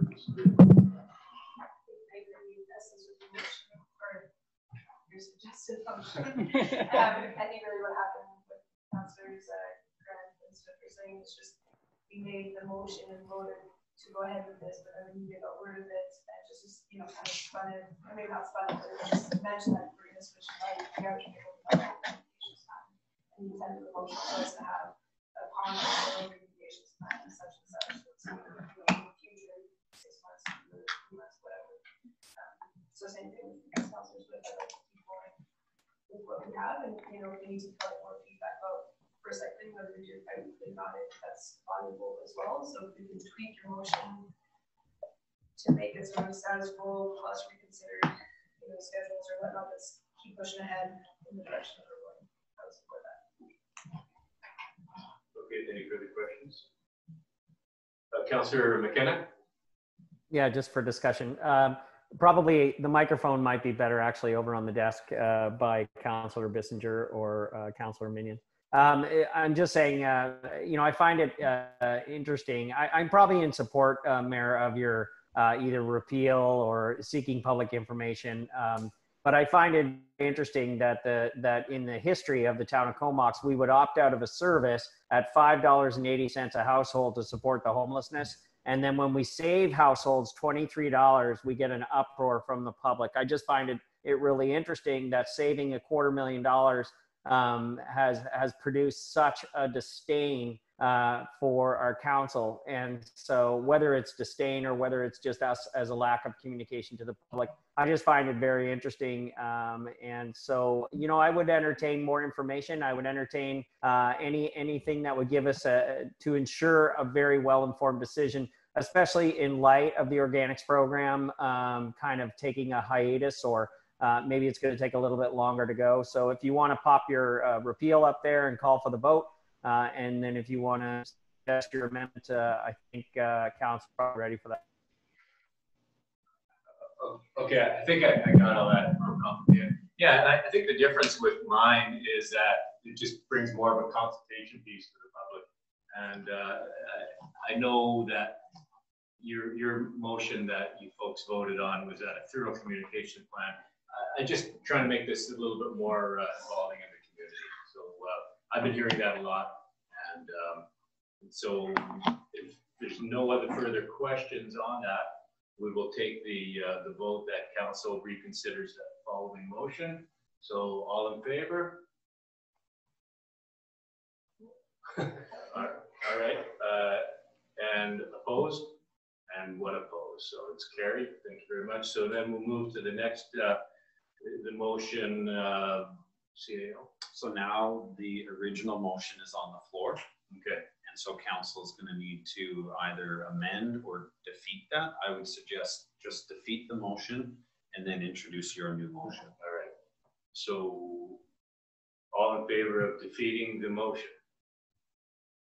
So let's go all in favor of the motion and then. Yeah, you can't ask that. Yeah. Yeah. All in favor of the motion, then you vote. Yeah.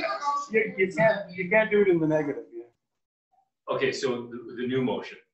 The old, okay, so the current motion that upon a thorough communications plan and notification to the public, the town of Comox moves to a garbage collection system of bi-weekly garbage collection, bi-weekly recycling collection, weekly yard waste and organic collection.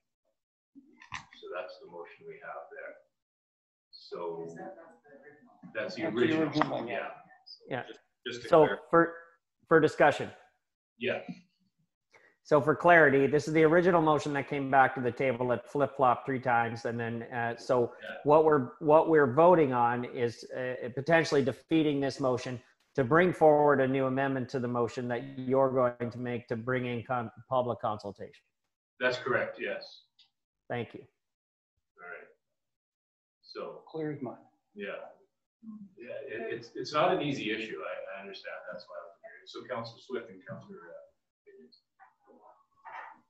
I'm not sure of the role of public consultation in this instance. What we need is an education and a rollout of information, and rather than a debate about whether we should do it or not.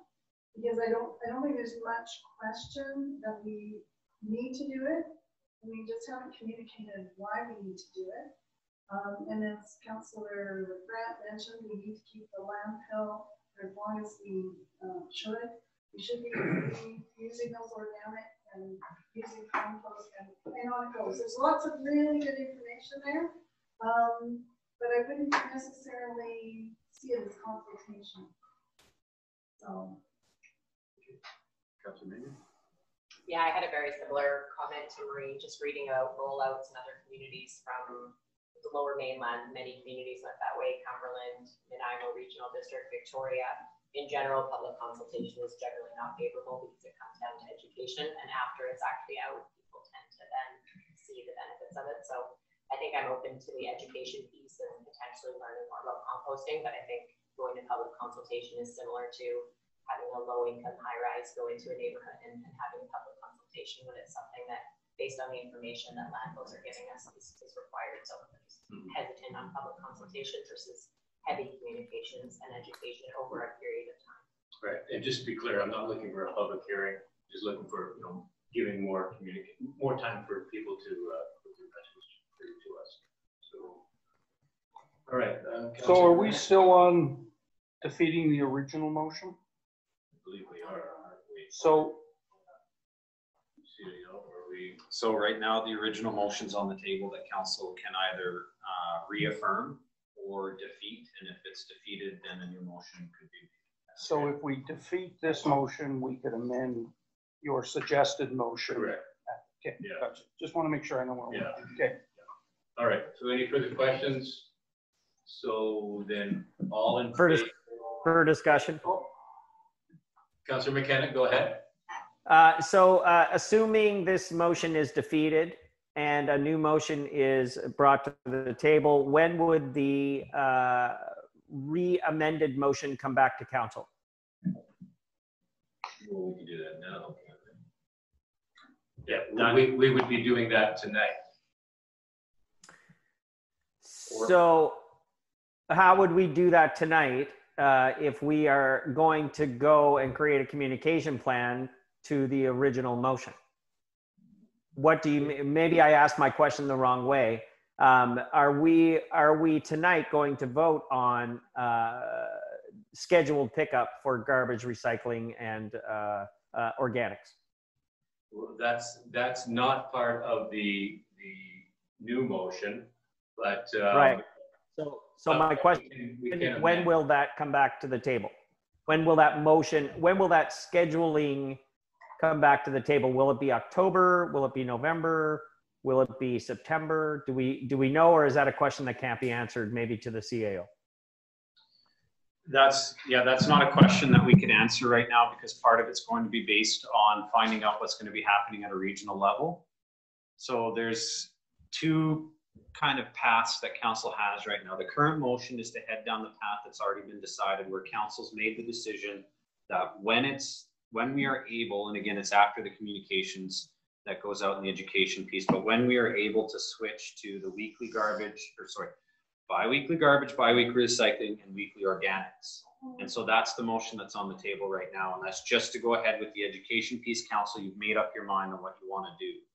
And then there's the motion that's in waiting, on deck, I guess you would say, that is going to say, okay, we don't know what's happening here right now. We haven't made a decision on the system we want to move to. We're going to go out to the public first, and then we will bring back to council an opportunity to make a decision on what system that you want after that information is gathered. So on the current motion on the table, the system is decided. We're going to wait until the education piece is in place and we are able to do it. On the second one, we would go out and do the education and consultation, and we would come back to council and you would make your decision based on the information that you have at that point.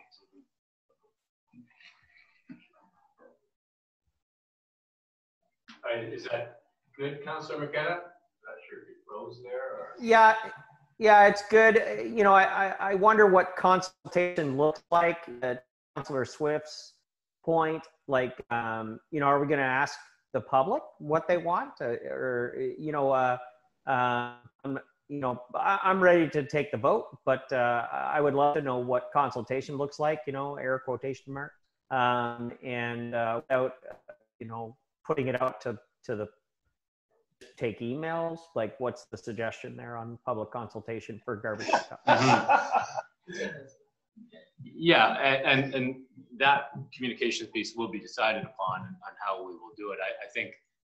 I think just by folks hearing this tonight, they're probably already at the computer writing emails to us. But with the communications person, we'll do a little bit more of a fulsome communication plan that would engage with people. What that looks like, I'm not sure, but okay. Go ahead. Yeah, just again, so the different paths, the motion that's on the table, what staff would be doing is going out to the public and explaining why council has made the decision it's made, the benefits of that to the region and to themselves, as well as how it's going to work, when it's going to roll out, all that kind of stuff. So that's the motion that's on the table now. The motion that's on deck would be to go out to the public and find out what are their thoughts on garbage collection. What would they like to see? What kind of service would they like to have? So that's the kind of fork in the road that council has. Yeah. Okay. Thank you. Councillor McGowan and then Swift.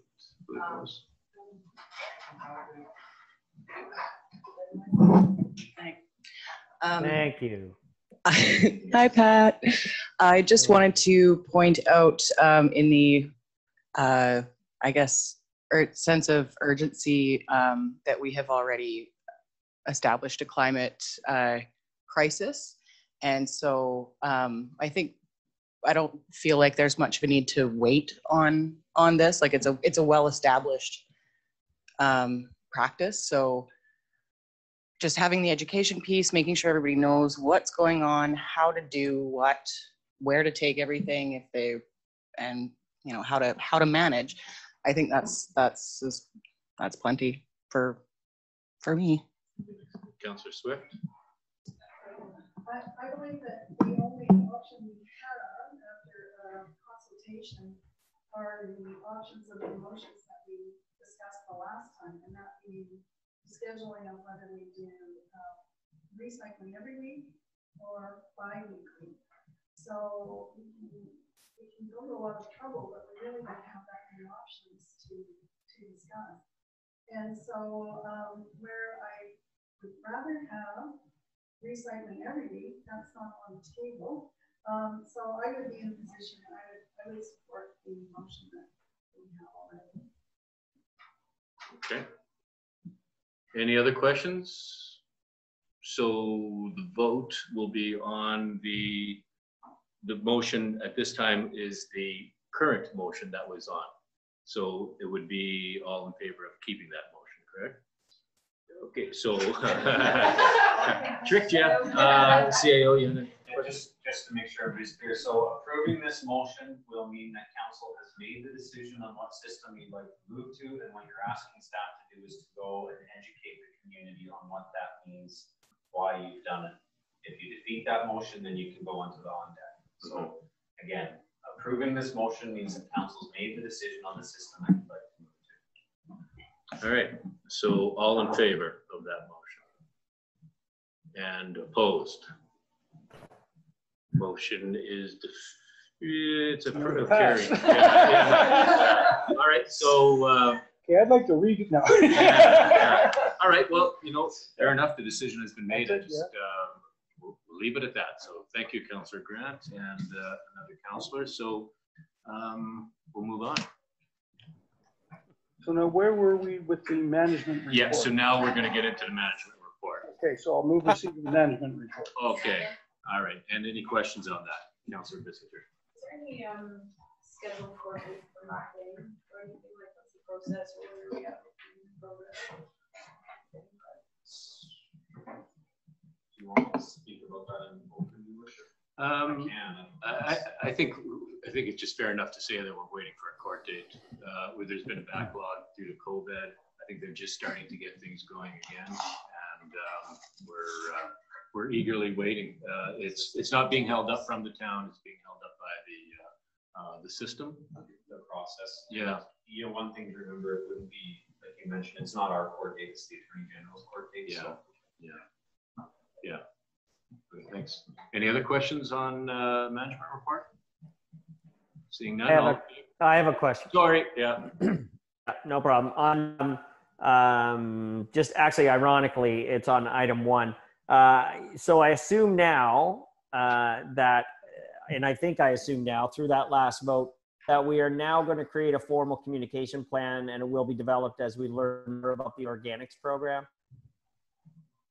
Yeah, I see. Go ahead. That's correct. I think that staff was surprised that this decision picked up the traction it did as quickly as it did, because it got the story in the paper. We had anticipated being able to get out in front of this.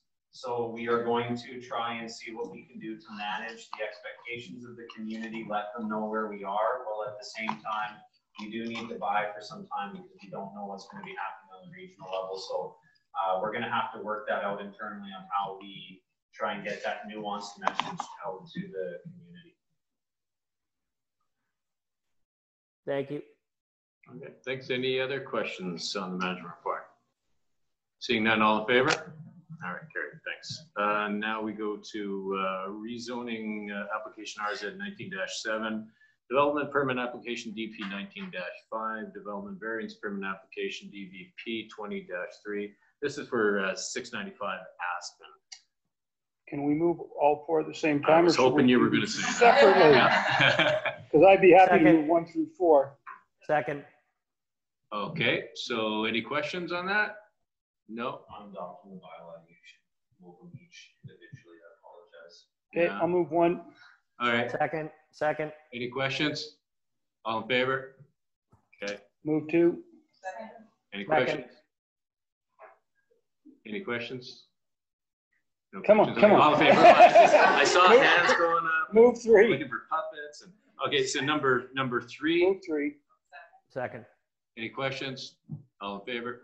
And move 4. Second. Any questions? All in favor? Yeah, all in favor. Yeah, all right. Oh, it's good to be back. Okay, so we move on to planning report PR 20-5. That's a temporary patio and parklet program extension that the town of Comox suspends until October 31st, 2020, enforcement of A through G. So I'll move number 1, A through G. Second. Any questions on that? It's been a great program, and proud of council for moving this forward, and to our CAO for the first morning of his first day. He took this on, and I can see it's been a really good program. So all in favor? Great, thank you. That's carried. And I'll move 2, A through C. Okay, and any questions on that? All in favor? Great, thank you. Carried. And Just another question. We have parklets like forever. well, that's my hope, and then I'm sure before the end of October 31st, we will talk about that. So we have a permanent parklet program. Yeah, we do have a permit, yeah. But yeah, to hopefully to streamline it like we have been doing, yeah. And planning has done a great job on that. So, so we'll move on to special reports now. So the Comox Valley Regional District meeting minutes be received for information. This was from meeting July 14th. Move receipt. And any questions on that? Well, just have one question. There's someone coming through, and I don't know if that was communicated to Richard. It's actually on our side. Oh, wow. I had the CBRD chasing a number of ghosts after the last meeting, but it's something on the translation into our minutes. Yes, I just didn't know if it was communicated or not. Just continue on. Did I see another hand up on this? Councillor Minions, did I see your hand? Oh, okay, great. But when I look on their meeting minutes, it's okay. So it's something just did that. Yeah, yeah. Good. Okay, and all in favor? That's carried. Thank you. And the under bylaws, this is bylaw 1959, and this is to do with the overhead hydro lines. The Town of Comox Subdivision Development Services bylaw 1261, amendment number 13/2020, that the Town of Comox Subdivision and Development Servicing bylaw 1261, amendment number 13/2020 be adopted. Move. Any questions on that? All in favor? Carried. Thank you. I'm sure there's some residents out there that thank you too. Good job. And we're going to move on to new businesses and notices of motion. I understand Councillor McGowan will recuse herself due to a conflict of interest. Off to the bathroom you go. You can go out on the patio if you want, can't you? Oh, there you go. TMI. So, so this one here, we're looking for going out to the community for community comment, but that in accordance with section 475 of the Local Government Act, that the notice of proposed OCP amendment as contained in attachment 2. Ken, you're supposed to say move this real fast so I don't have to read it all. Move. Okay, so any discussion on that?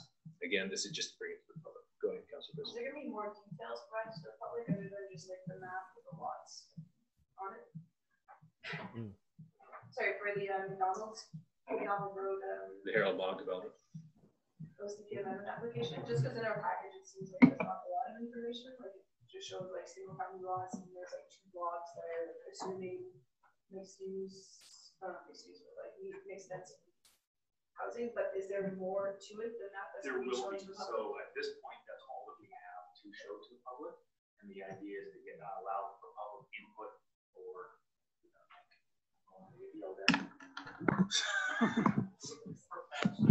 So at this point, it's to allow for public input early in the process. So before those details are necessarily worked out, so the public gets the notification. The next step would be the first and second reading report. So once the first and second reading report goes up, it goes on the council agenda. It's then immediately public. So that would be when council gets additional details and the public would get additional details. And then if it's going further, then of course there will be a public hearing. There'll be a re-advertisement and a reposting of material, sort of a refresh on our website. Okay, Councillor Minions. Yeah, so just clarifying, this is just to change over the existing Comox Valley Regional District zoning into our own town Comox zoning. That's what state rep. It's a changeover first and foremost the OCP. So it's currently under regional district OCP and zoning. So in this case, yes, the public consultation is specific to the OCP motion. So that's something statutorily you have to put your minds to whenever you even do a minor amendment to an OCP. And in conjunction with that, we have the rezoning. And just a follow-up, I noticed that they were saying that there's some along freeways potential for two-story carriage homes. Is that something that's allowed anywhere else in Comox in that next community? No, that would be it. There's a number of sort of new initiatives as we go up into the ancient corridor. And so they'd be specific to the lots that are being proposed. And we're anticipating that we will have new zones of general application that would be then people who want to have something similar, they could apply for it in other areas as well. This would be a new one. Currently, all of our coach houses are one story. Thank you. Any other questions on that? So we move. I have a question, Mr. Mayor. Oh, sorry, Councillor McKenna. Go ahead. That's okay. So there was multiple references to an eagle tree. Is there an eagle tree still on this property? There is no eagle tree on the property. It is on the opposite side of McDonald in Courtney. There is the breeding season goes up to September. We have talked with the developer. There will be no other alterations within the Eagle Nest buffer until after September.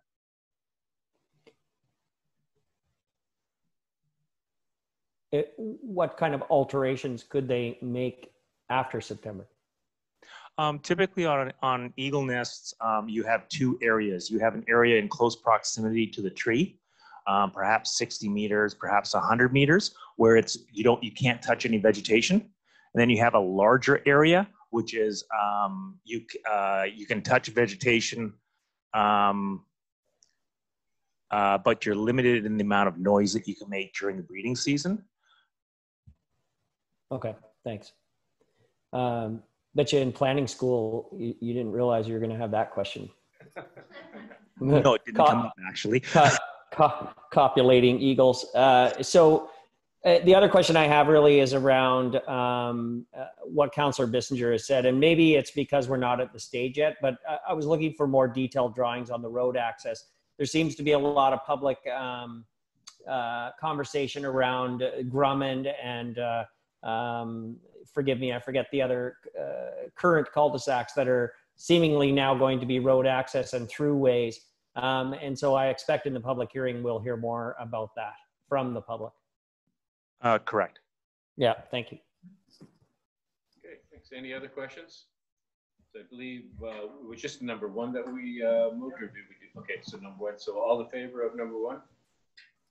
All right, none opposed. Okay, it's carried. So number two, any questions on number two? That the town, the information we posted on the town website? No. Seeing none, all in favor? And that's carried. Thank you very much.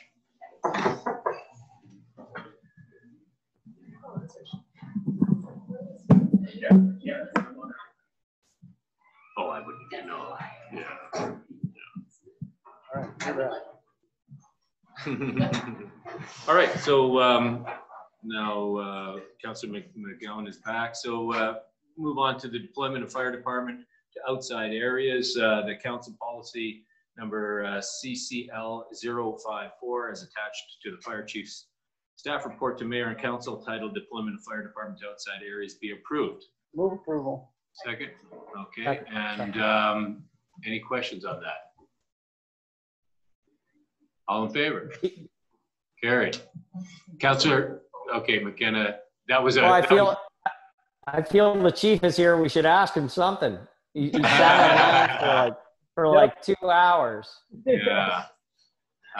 Well, no questions. The chief does such a good job, so we just assume that he's on the right track. So that's carried. Thank you very much. Thank you, chief, for showing up.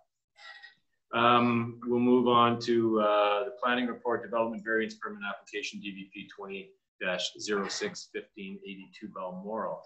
That development variance permit DVP 20-6 be issued upon resolution of the outstanding items and subject to development variance permit conditions listed in Schedule 1 to the August 5, 2020 planning report of DVP 20-6. Move. Okay, I guess I gotta ask questions. So questions. Councillor. I'm just really, I'm just really torn on this one. You know, affordable senior housing is near and dear to me, but I feel conflicted. I feel like this isn't clean, and my gut is telling me that we need to seek further public consultation on this development. Okay, Councillor Swift. Thank you. Yeah, I'm not pleased that we're having to rush this through, but I guess my only consolation, I guess, is were we to take more time, I'm not sure that we have any different information from the neighborhood. And the neighborhood is the one that this impacts the most. And so I'm pleased that they took the time to come tonight, and I'm pleased that we're hearing from them. But I think the pros outweigh the cons on this one, so I will support this. Thank you. Any other questions?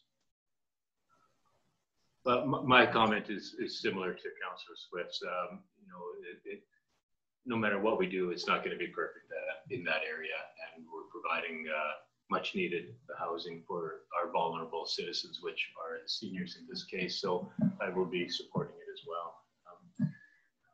Councillor McGowan, go ahead. Just a question. So if this is this variance is issued, is there still room to talk about the building and the other issues that we have there, or that people have there, or that's well, you know, as you stated before, maybe CAO, you can chime in on that one.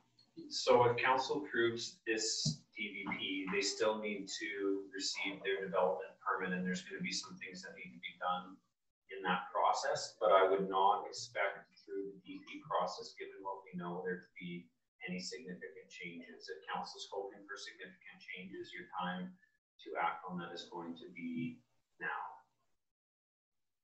To the parking. To the parking. Or, you know, council could also request that the development permit be approved through council rather than through staff, and that could go to council, and then council would be required to make those decisions. You have to, so you do have the ability to ask for that power to transfer back to council, so you have the ability to make those decisions. Please understand that it's not unfettered decision. You cannot just request anything you want. You need to have a rational basis for it. I believe there are guidelines within the DP that you could create a rational basis for asking for something different. You'd have to weigh that against the timelines that everybody is looking at with the September 4th, I believe it was, deadline. There would be no opportunity for this to come back to council and have consultation and still meet that deadline. Councillor Bissinger?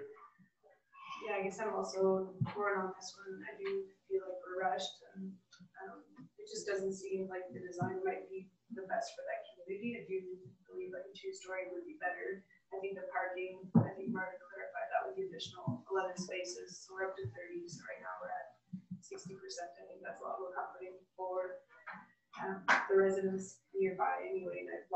that street quite a bit, and I run there quite a bit, so I know that, I think, you know, I think it should be adequate for the housing that is suggested. It just, some things gets rushed and not, like, I just have a bad gut feeling about it, and I feel we have a lot of these developments that are going to be put through, and I'm not sure which way I'm going. Yeah, I know, like, from being on council for a while, that I don't think any of us should be surprised that this development is happening. Maybe surprised at the form and character, but this has been discussed for many years that I recall, that they've been wanting to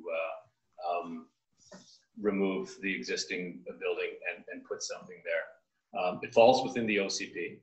It seems, you know, we're getting hung up on balconies and that's, as we said before, you know, that's not part of this. The parking, the street, yes, I get that. We're never going to be perfect with what is going to happen in there, and we'll leave it at that. So, Councillor Grant and then Swift. Yeah, so I think that delay could be the death of this project, and so I don't really know that we have that. I'd also note that this is being built to step code 3, and if you don't like the kind of boxy look to it, get ready for more, because this is what that entails. Exactly. And so, you know, I honestly don't like the look of these buildings. I don't like the other ones we've done, but it's what it is, and it's not my personal decision as to whether that's nice or not. It is what it is, and I think that when you look at the fact that you're going to have a bunch of people probably out on the street if we don't do this, and the fact that we could actually house more, and the fact that you've got affordable seniors housing in our community, I think those are all real big pluses for something that we had as a strategic priority.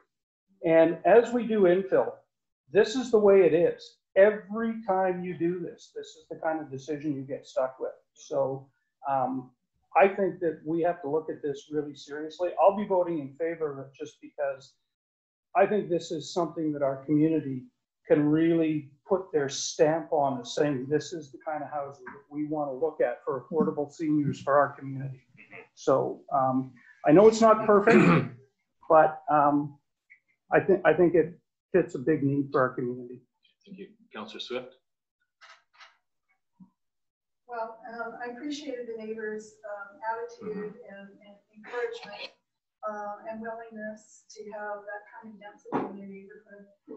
I know they did have the concerns about parking, but I think if maybe they had some time and a better understanding of it, they would be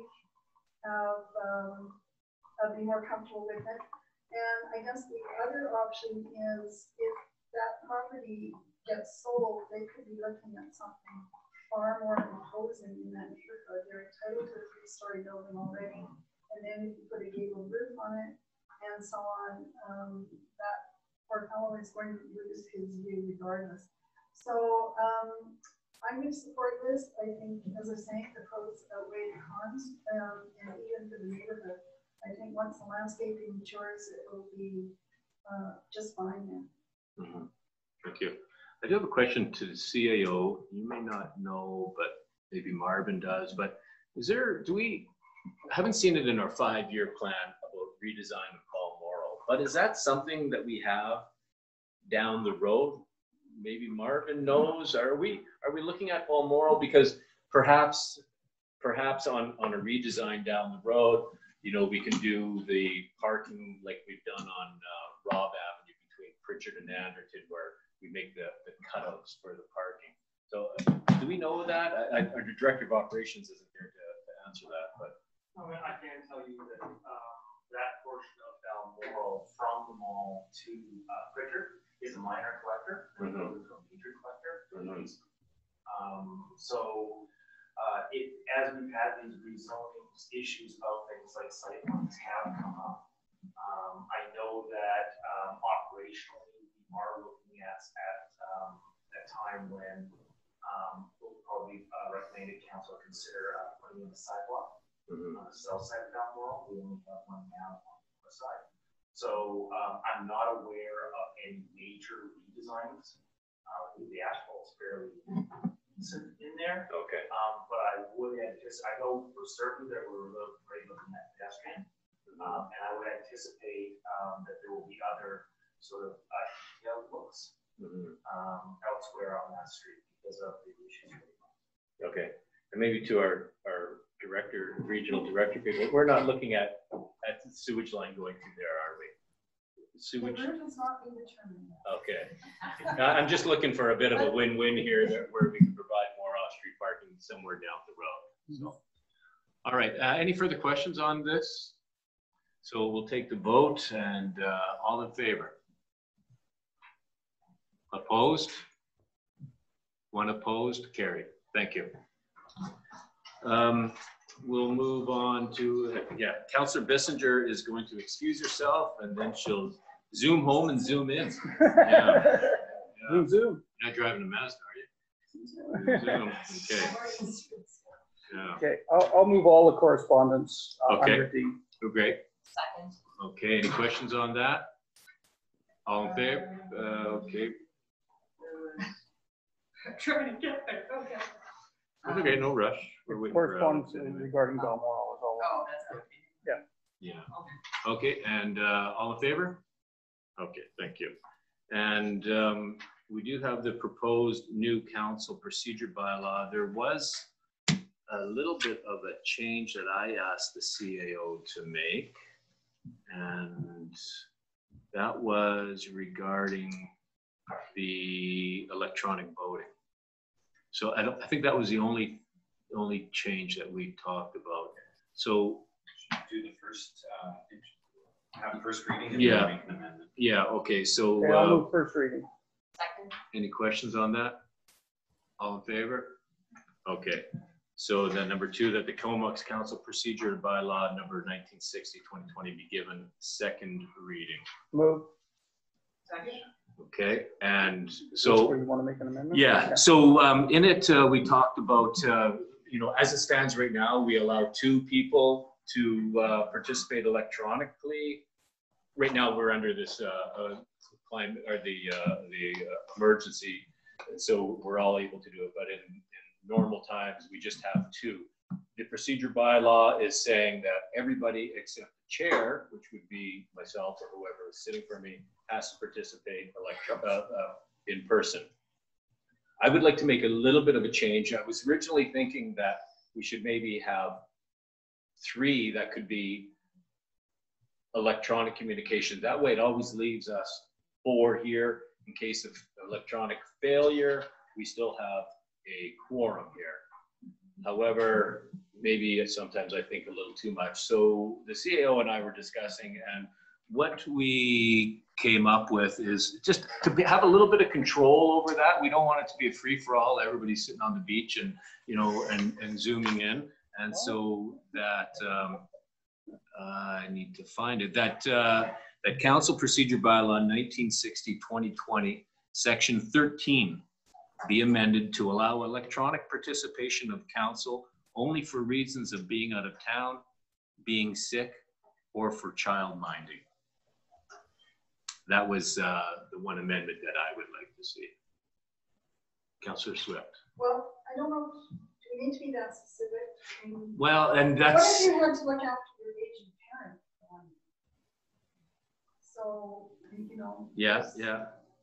there's. What if you feel unsafe? Yeah. Well, and that's why we're up for discussion right now.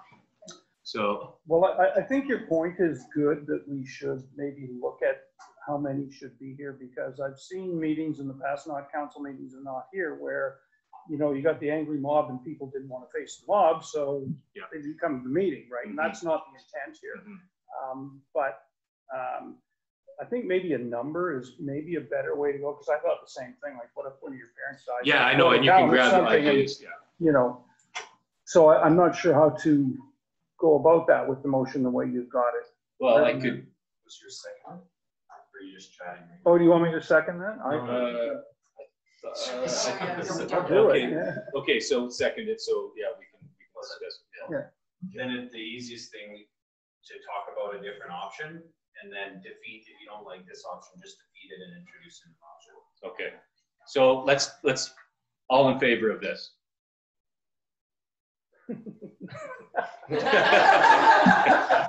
All opposed. Okay, so that's soundly defeated. So then perhaps that we bring it to 3 at any given time, could be gone electronically, and that way would leave us with a quorum here in case of electronic failure. Yeah, I'll move that. With just cause, yeah. Yeah, I'll move that. Huh, that was my first idea. Yeah. Second. Smarter than you look. Yeah, okay, so second, so any discussion on that? So the only thing that you don't get to vote, the only thing that I thought of this is I thought, well, maybe the future is all electronic.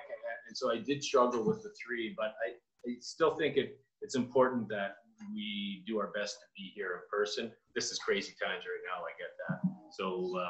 So I like the idea of the 3, and that was my comment. CAO, you had one. Just wanted to throw out a council member, and so the first, I think the decision would be made by the mayor whether or not the person has just cause not to attend. And so my question would be, what happens if there's disagreement between the person who wants to attend and the mayor who says you don't have just cause? Does council want to leave that power solely with the mayor to say, no, that's not a good enough reason to be at the meeting, or is that something that you would vote on at the meeting whether or not there was a just reason not to attend? Where do you want that final decision-making power to rest? Well, Swift and then Grant. I guess the mayor could make the decision, but if the council member was not pleased with the decision, then could it come to council? Yeah. That's what I would see as being. And that is in charge of Because the procedure bylaw. we're extremely reasonable, but all councils are not. And so we don't know what the future will hold. And I think we want to get as many options as we can. So. Okay, and Councillor. Yeah, no, I was going to say something similar. Maybe there could be appeal process. I mean, we're only talking about whether you come to the meeting or you zoom in. I don't really see that being a big deal. You know, there's bigger deals out there that I could see a larger process being needed, but I don't see it on this.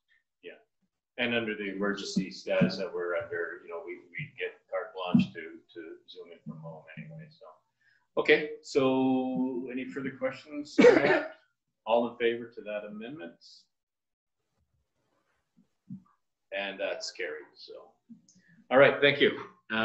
So now that was number 2. So we given second reading that was amended. You need to pass second reading as amended. Oh, okay. So I'll move second reading as amended.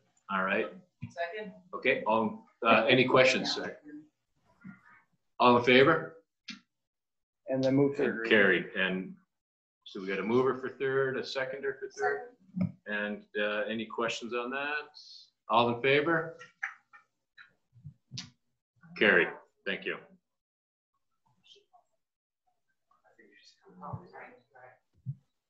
Okay, we'll just wait 1 minute till Councillor Bissinger's there. I don't think she should be able to zoom in. Yeah, it's up to you. Yeah. I see a leg. I don't know whose leg that is. You're voting with that leg? All right.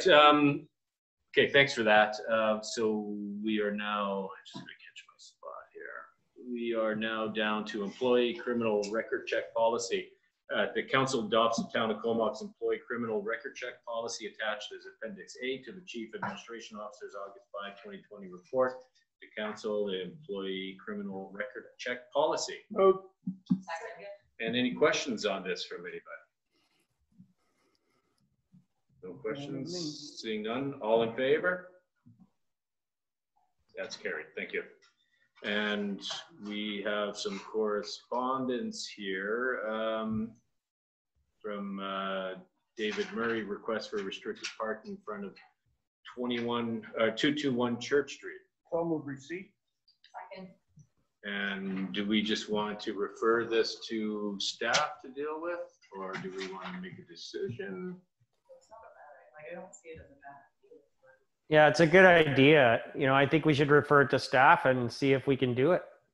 So do we still have a traffic safety committee? You probably don't know. We used to, where some of senior staff were traffic safety committee, and we would refer to them. They would discuss and bring back a recommendation. I don't know if we still even do that or not. Yeah, I don't know. No, we don't do that. Okay, refer to staff. Sounds good. Yep. We'll give you something. Yeah, Yeah. you know, I see Church Street changing, and I could see maybe discussion. I would like to see down the road is perhaps the diagonal parking come up for discussion more along the golf course fence line to provide for more parking along there. But we're just dealing with this one right now, so I just wanted to throw that little nugget out there. All right, so all in favor that staff will look at this? And that's carried, thank you. And we have various correspondence regarding mask wearing in indoor spaces. I'll move receipt of all of those. Okay. And any questions? Yeah, I just wanted. Bissinger and then McGowan, and then I think McKenna. Yeah, I just wanted to discuss a few things. I know we've had like a bit of a mixed messages when it comes to masks and the communications that we've been getting. I just wanted to echo, you know, Dr. Nateros wrote in a suggested motion, and I don't want to do the motion because I don't know if it'd be, you know, in the interest of our public and our businesses to do an actual bylaw, although I wouldn't mind doing a proclamation, and I'm not sure if I'm allowed to move a proclamation or how that works. But basically the essence of it would just be to encourage residents and visitors of Comox to wear a mask in indoor public spaces, and to encourage private businesses to maintain a voluntary customer registry at the entrance of the establishment.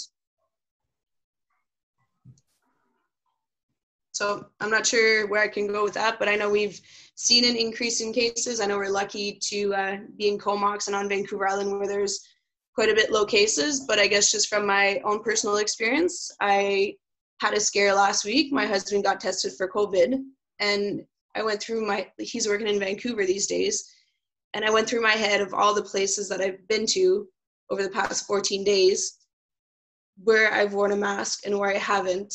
And you know what, I was pretty proud of myself, but there's definitely a few instances where I am embarrassed of not having worn a mask and just thinking of that phone call to those people if he had tested positive. So that's what, you know, that's where I'm getting at with this, and I don't want to make it mandatory because I don't believe we need to, you know, have the punitive reaction towards that. I know some people can't wear a mask. I know it's not practical for kids. I know some people have disabilities. And I don't want to get into this witch hunt of you know, you're not wearing a mask, but I think we, you know, as a community, we are leaders. I think we have a responsibility to encourage, you know, Dr. Bonnie Henry's message of social distancing, wash your hands, and when social distancing is not, you know, possible, wear a mask. And I think we need to reinforce that message. Okay, thank you. I'm going to carry on with the hands up. So I think I saw McGowan's hand up. Yep. Okay, go ahead. I'm basically reiterating what Councillor Bissinger said. There is a lot of evidence that it is helpful to protect people. We live in a very, very vulnerable area, a vulnerable population. And I think it's just prudent to take a small step to protect people. And again, I don't want to force anybody. I don't want anybody to, you know, be uncomfortable with if they have like an issue with things and kids. I help trying to get my littlest to keep a mask on his face, but I think it's important to not ignore the science on the issue and do what we can to help mitigate the issue. Okay, thank you. We have McKenna and then Councillor Minions. Yeah, so I agree 100% with Councillor Bissinger, and I think you know, it's very important for the town of Comox to be in step with the province. You know, I know a lot of municipalities across Canada are mandating masks, and I just don't see that the town of Comox should mandate mask wearing. But I think we should heavily encourage it. I think that with social distancing and washing your hands are the only way to reduce the spread of COVID. Okay, thank you. Councillor Minions?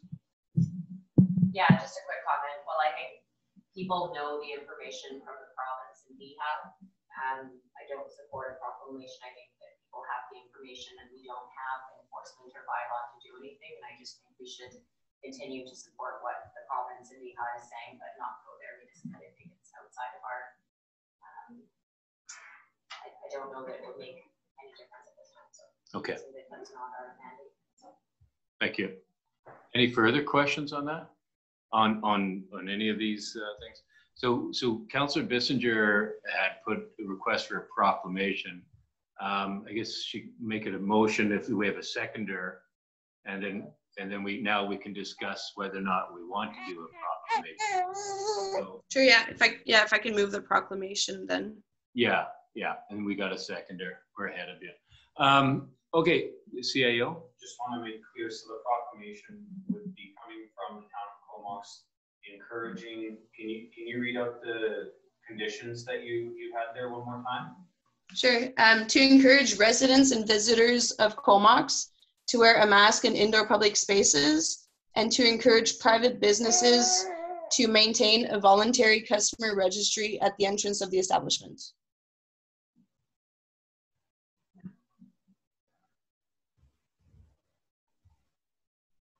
I'm good, thanks. You're good? Okay, thank you. And we had a second? Yeah, Councillor McGowan. So any further comments on that? Councillor Swift. Well, I agree with Councillor Nunez. I think we need to have a single message, and it's coming from the province, which is rightly where it should be coming from.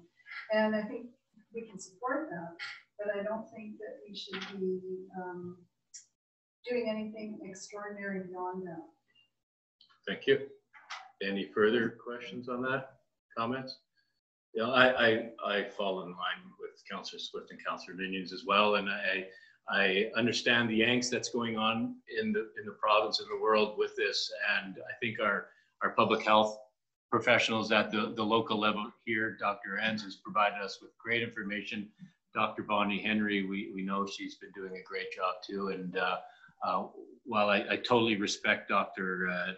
Naderis and what he's saying, and it's great information.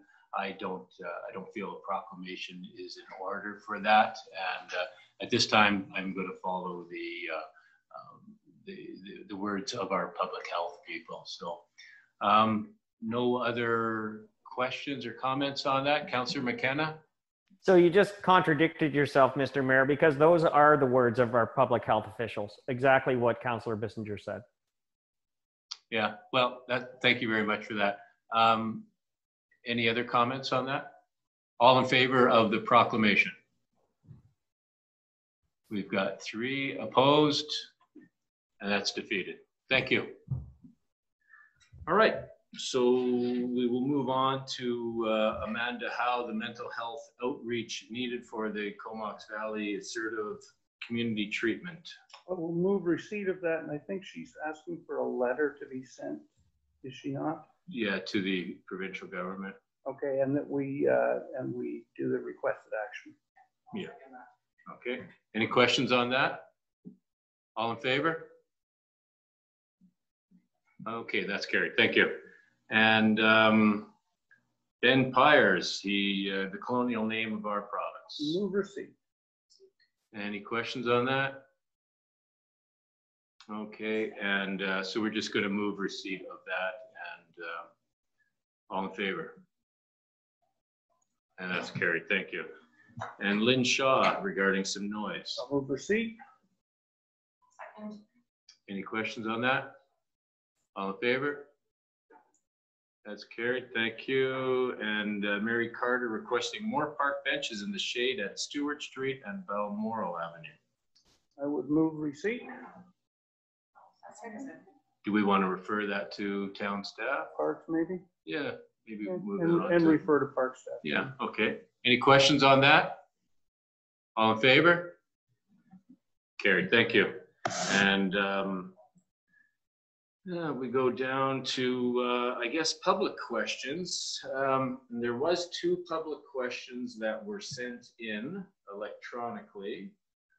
And question number 1 was, there was proposed masks. The question was, are you aware of the challenges facing people with asthma, trauma, respiratory disease, anxiety, and medical conditions to wearing masks? Are you aware of the discriminatory effects of singling out people with medical reasons not to wear masks? How will you offer these people a clear, dignified way not to wear a mask? So I think that we've discussed that, and we're moving forward. So I'm listening to the tone of that comment in particular, not what they're saying, but generally when questions come from the public to council, it's about procedure or something of that nature. It's not generally a debate with a person of the public. So I think that there might be a little bit of a flaw in the system we have here, in that, you know, I'm not sure. I guess we'll have to wait and see how the questions unfold. But usually it was something to do with procedure or some clarification of something that we did. Not so much to pick apart a decision and enter a debate. So I don't know how we resolve that. Yeah. Okay. So we'll just move receipt of this question. All in favor? Move receipt, yeah. Yeah. Any opposed? Okay. So we'll move on to question number 2. And it's about masks. Has council considered the very real risk that mandating masks will help foster a second wave? Carbon dioxide will increase with the mask in place, creating acidification, which will put strain on the kidneys to neutralize. Geez, I only got one kidney now, so I gotta watch. Yeah, so again, likewise, acidification is a key factor in lowered immunity. So again, I would say this is a statement about something that, and it's not really a question that, I don't know that we need to entertain those. I don't think we need to have motions to accept them, because we never do generally either. So I don't know how we're going to sit through the questions. But I think you're right. We need to kind of flesh this one out a little bit more on how to take the questions from the public. So we'll just leave it at that. Maybe to our corporate officer and the communications person, they can get something on our website about that. So we'll leave that. And thank you to the people who have put the questions in, and we appreciate them. So we're going to now move to exclude the public, that the public be, did I miss? Oh, reports from members of council. Sorry about that. Do we want to do that, or are we comfortable just for the time's sake of moving forward, or do we want to have a couple minutes each to speak? I got nothing to report except for nautical days and how that's usually our busiest week. With nothing going on. Nautical days. Okay, so in the with the time, we'll just pass on that one, and so we'll move to exclude the public. Be excluded from the in-camera session of council on Wednesday, August 5th, pursuant to the following subsection of Section 90 of the Community Charter. Personal information about an identifiable individual who holds or is being considered for a position as officer or employee. Thank you very much. And litigation of potential. So all in favor of that? That's carried. So we will adjourn and shut her down. And we will give a couple minute recess, and then we'll go on to